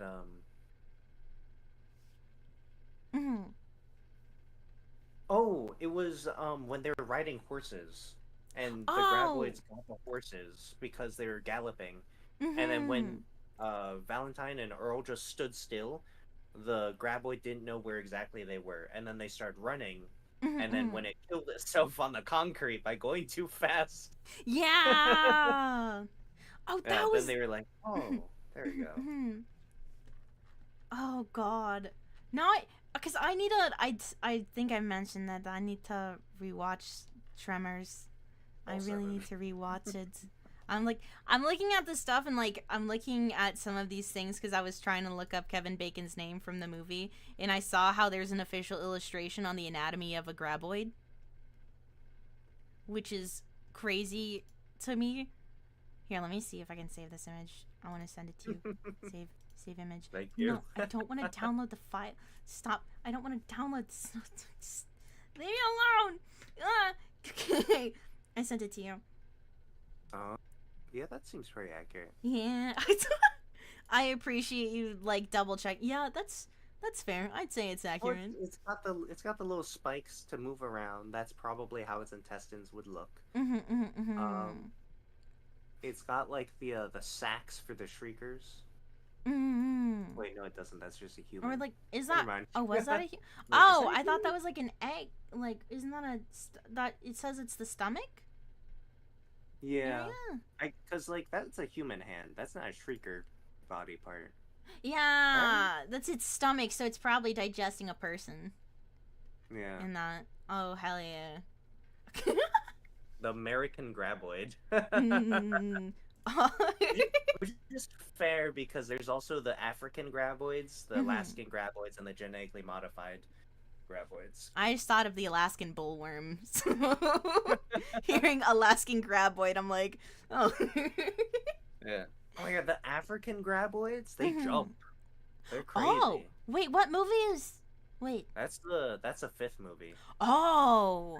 They launch themselves out of the ground. Interesting. Yeah. Wait, so for all seven movies, they have like different ones that are introduced for every time, or is it like? Because like I said, when I initially watched them, I think I watched them at least up until, I think maybe 4. I think probably 3 was the biggest one, or probably maybe. So I wasn't sure how like the escalation of the creatures works for it. Like, Yeah. So, mm-hmm. oh well, if you would allow me, a pseudo graboid expert, to explain. Go on, go on. Graboid 101 is in session. So the first movie starts off with graboids, right? Mm-hmm. Classic graboid, worm, 3 tongues, kind of like a xenomorph, right? Mm-hmm. Um, they're blind. They use vibration to feel around. Mm-hmm. Tremors 2. Each graboid, once it's eaten enough and reached a state of maturity, 3 shriekers will appear from it, which are Mm-hmm. basically bipedal creatures with no arms that are heat seeking. But if you're cold, then they don't see you, and they Mm-hmm. don't Oh, do anything based off of that's vibration. what I remember more. I remember Tremors 2 more because I remember some of the scenes where it was like through the heat seeking stuff. Yeah. Oh, and then they had to cover themselves up with Yep. it to avoid them. Okay, I remember that. Also Mhm. Blessing Sniper, by the way. Oh, my fave movie watching with my dad. Nice. Hell yeah. Yeah, Chess right now is giving us all the good rundown for the creatures. Yeah. Continue, by the way. Because Well, I'm just I happy that I remembered that I was remembering Tremors 2 more. I forced my aunt to watch this, and she turned to me and was like, "Why did you waste an hour and a half of my life?" And I was like, "What are you talking about? It's Tremors. It's a good movie." But That's not my aunt anymore. But but in uh, Tremors 3, yeah. continue. Oh, I was also gonna say I'm just happy I remember this because I think one of them, one of the people, like, end up starting to feed. Didn't they start feeding the other little graboidy guys? Didn't they With start? MREs. Yeah, the MREs. They were like feeding them the MRE packets and stuff. Yeah, Yeah, well, yeah, yeah. they didn't feed it to them per se. They like it kind of accidentally got stuck underneath Bert Gummer's truck when he was running them over, Mm-hmm. and then it started Oh, eating the MREs. oh. Okay. That's okay. That's fair. Wait, Bert continue. Gummer went crazy in the Mm-hmm. second movie because he brought an anti-tank rifle, and he was like, "I see Jesus. one shrieker." He fired it, destroyed the shrieker, and then like the camera pans and like you see like the bullet hole through the wall behind it, through a barrel behind that, and into the car and destroyed the engine in the car. God, that's Everyone's so like, real. everyone was like, "Bert, why did you do that?" He's like, "It's the only gun I had." That's okay, but he's so real for that. Honestly. Because he wasn't expecting shriekers. He was expecting Mm-hmm. huge graboids. So an anti-tank rifle, pretty fair. I also like how Mm-hmm. they developed the method of using RC cars with remote Yeah. explosives on them to like kill Oh, graboids. They I killed a remember. lot. Yeah. Oh my god, that was so. I loved that. I remember that part. Okay, holy crap. Sorry, I'm like my memory is jogging back. It's jogging my memory because I remember the RC cars. Because was one of them Yeah, blue? Was one of them a blue I RC think car? all of them were I blue. think. Yeah. Okay, the blue are okay. Memory unlocked. I'm so proud of myself. Okay, continue though. But so they managed to destroy the shriekers by using fire extinguisher s- stuff on Burt Gummer. Mhm. Or no, Earl Bassett. And then they like set off like all the explosives that Bert has, and it was so Mhm. funny because at the end they just like set off the explosives, and Bert's just like, "Wait a sec, all my explosives?" And like Mhm. everyone else takes cover in the closest ditch, and Bert just keeps on running away, Yeah. and everyone's like, "Oh wait, what?" So they keep following Bert, Oh and they're yeah. just running away. And then he like crouches down in a trench, and he's like, "This still isn't, this still isn't far enough. Though I have to do." It was so That's good. so good. God. Oh, what? Oh, hello. Oh my God. Uh, hello. Oh wow. Thank you for the raid.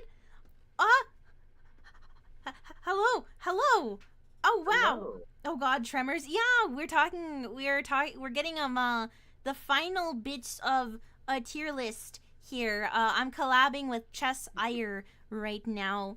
And we've been Hello. doing a little tier list. How are you all doing? Let me show the I'll show you all how the tier list is going so far, by the way. Also for the A tiers, that's Silence of the Lambs and A Quiet Place Day 1. I just forgot to put the things on there. So I had to quick draw them out. But welcome. I'm Chaoti. I'm Chaoti Zurui, Moonhaven's guardian of the meadows. Day is springtime. I usually do some drawing, and I like to try and have some fun gaming times as well. But yeah, I try to have a nice chill moment time. So I hope that everyone here enjoys their stay and takes very good care of themselves here in the meadows. Chess, if you want to introduce yourself also to the raiders, by the way. I'm a purple cat that's not part of Moonhaven. I'm Cheshire. And Chess points in a general direction. There's Chess. Chess is also Chess is here. /positive. That's positive. I have 154 teeth, or 58. Can't really count. There's a lot on this model. Did you say 150? I thought you said 154 earlier. Did you? I said a lot of things earlier. There's a lot of teeth. I've said a lot of things. I can neither confirm nor deny how many teeth I have. Yeah. Valid. But for everyone from the raid, by the way, make sure that you're hydrating yourself, doing some stretches. If you need to head out, by the way, Diamond Hirsch, thank you specifically for the raid. But if you need to go ahead and do some lurking or go and get some sleep or anything like that, please feel free to do so, because a lot of those things can be a little bit tough if it's streaming for a long time, a little bit exhausting for some things. But yeah, heck yeah. Okay. Let's continue with the last bit of this. You were mentioning in Tremors 3 also what about the new creatures. The ass blasters? Yeah, the ass blasters. Okay. Spoilers, by the way, everyone, for Tremors. You should definitely watch these movies. Just I don't know, put tape over my mouth while I'm talking or something so that you guys can watch the movies. They're good movies. Definitely watch them. Maybe not all 7, but 1 and 2 plus 3, or 1 and 2 plus 4 through 7. Skip the third one. I was about to say, because you mentioned 3 was the worst of them. So I really don't like 3. It has the ass blasters. It's a funny name, but I don't know. It's the ass blasters don't make up for the quality, I guess. No, they don't. They're like an afterthought, basically. Oh, that kind of sucks. They only really get used in number 6, actually. Oh. Yeah, the Alaskan one. Then what? Wait, so they're only briefly mentioned in Tremors 3, and then it's goes back to the other creatures? Yeah, so in Tremors, okay, so this life cycle of a graboid. Big worm, out from its stomach area comes 3 shriekers. The graboid dies. 3 shriekers appear. Shriekers, once more enough time has passed, turn into ass blasters, who then lay eggs for graboids. Ha! That's the life cycle. It's really confusing. I don't know why it's that confusing. It is a little bit. I mean, I guess that's fair. I suppose. I guess the ass blast. I guess it's fair for the ass blast. I'm sorry. I can't take it. I can't just be casually saying. Yeah, I can't be casually saying, I guess it's fair for the ass blasters to lay the eggs.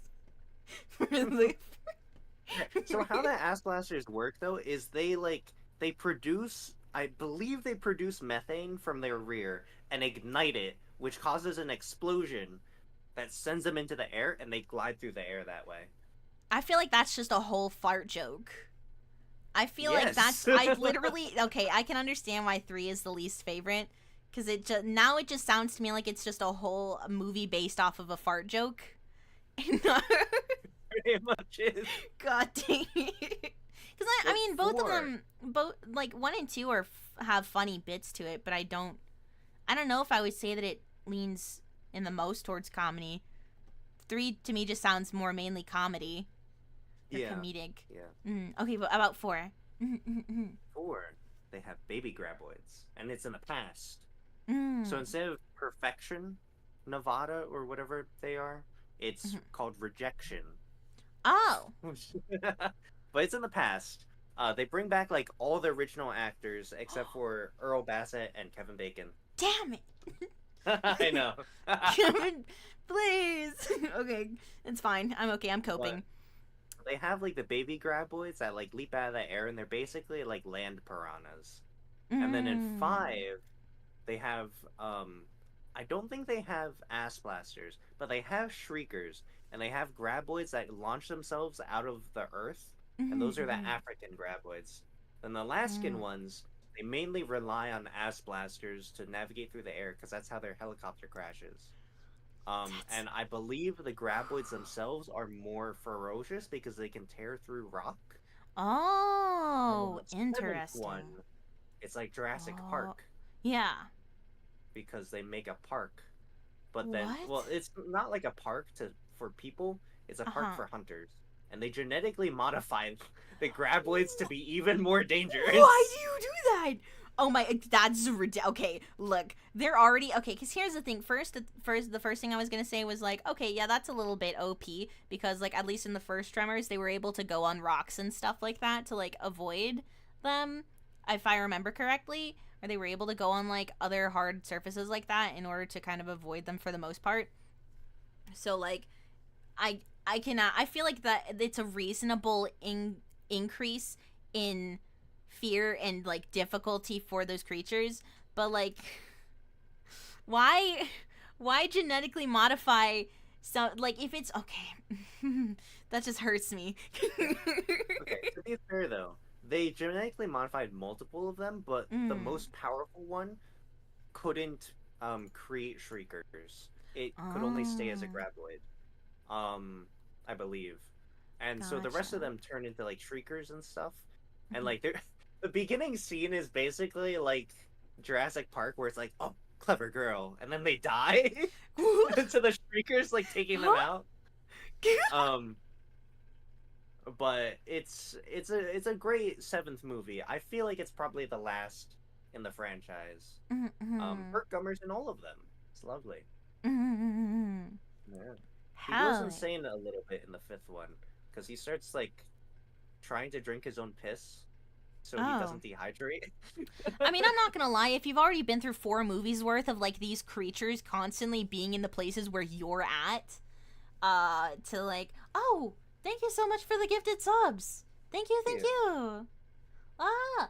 I appreciate that very much. Oh, look, yeah, you're a sub now. Oh my god. Look at that. But what I was gonna say, what was I gonna say?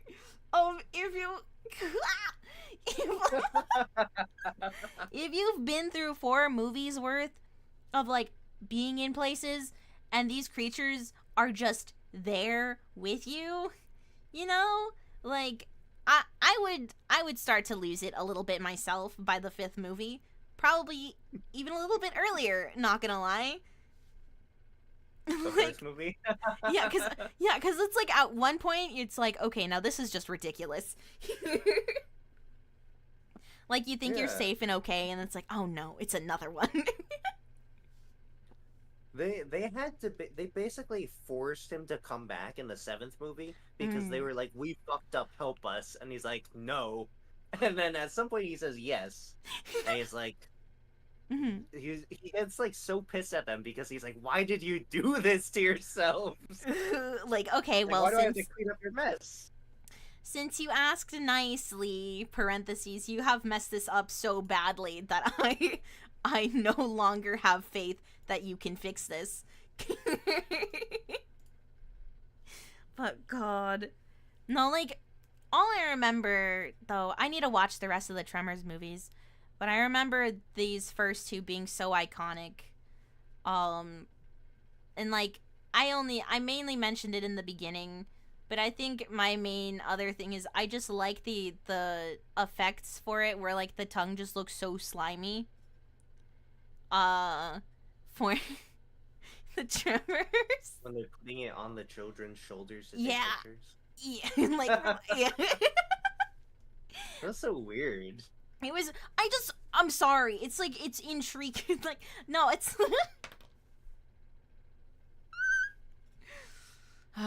Special effects are cool. Indeed. I just think special effects are interesting, and it's a special interest of mine to look at special effects in movies. So please, please don't judge me. But we're at least from what I remember for the Tremors movies, and also my bias from what I remember says S, but also my heart says B tier because they're really good. They're fantastic movies. But I'm not sure if it fits some of the other movies maybe. I think the first one I feel like more so for S. If that's okay to say. The first one. No, you can have your own opinions. Okay. I personally will put both of them in S. I can agree with that. I'm willing to put 2 in A. I can as a compromise. No, it's okay. I can put them both in S. I will put them both in S. Because Bartholomew, you little freak. my cat is on my desk now. This is Gotcha. Hi, little BB. He's been wanting to hang out for a bit. Here we go. Oh, okay. I'm safe. He's just laying down on my desk. Hi. Hello. Okay, no baby talk. No baby talking to my cat. Sorry. Sorry, Bartholomew. But okay, I can agree to put them both in S. I can agree for that. I need to rewatch the movies. From when I remember, they're fantastic and I adored them. I just I have been a bit distracted by some stuff going on, so I've been you little freak, stop it. This is exactly what I'm distracted by right now. This is the exact thing that I'm distracted by. /positive. I love Bartholomew. But I have not been able to think about this fully. I need to ow. Okay.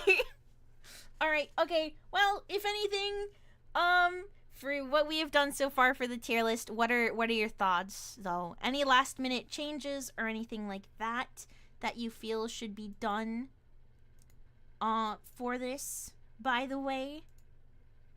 Just sad nothing was put in E. True. What we need to do, we have to do a list about like genuinely other really bad horror movies. I need to watch more really bad horror movies. I think I watched Killer Clowns from Outer Space once. And I didn't like it. I think because I knew someone that remembered it as being very fun to them, and we watched it and we were like, oh my god, this is to them. Yeah, no, like, because it was a fun hangout movie thing for them. Okay, well, that's fair. Yeah, it was just like shit posting and watching Killer Clowns from Outer Space. Pretty much. But I need to have a list of other oh, little baby. But you know, ow, fuck. Okay, I'm done. Okay, I'm sorry. Okay, I'm done. I'm good for the night. Okay.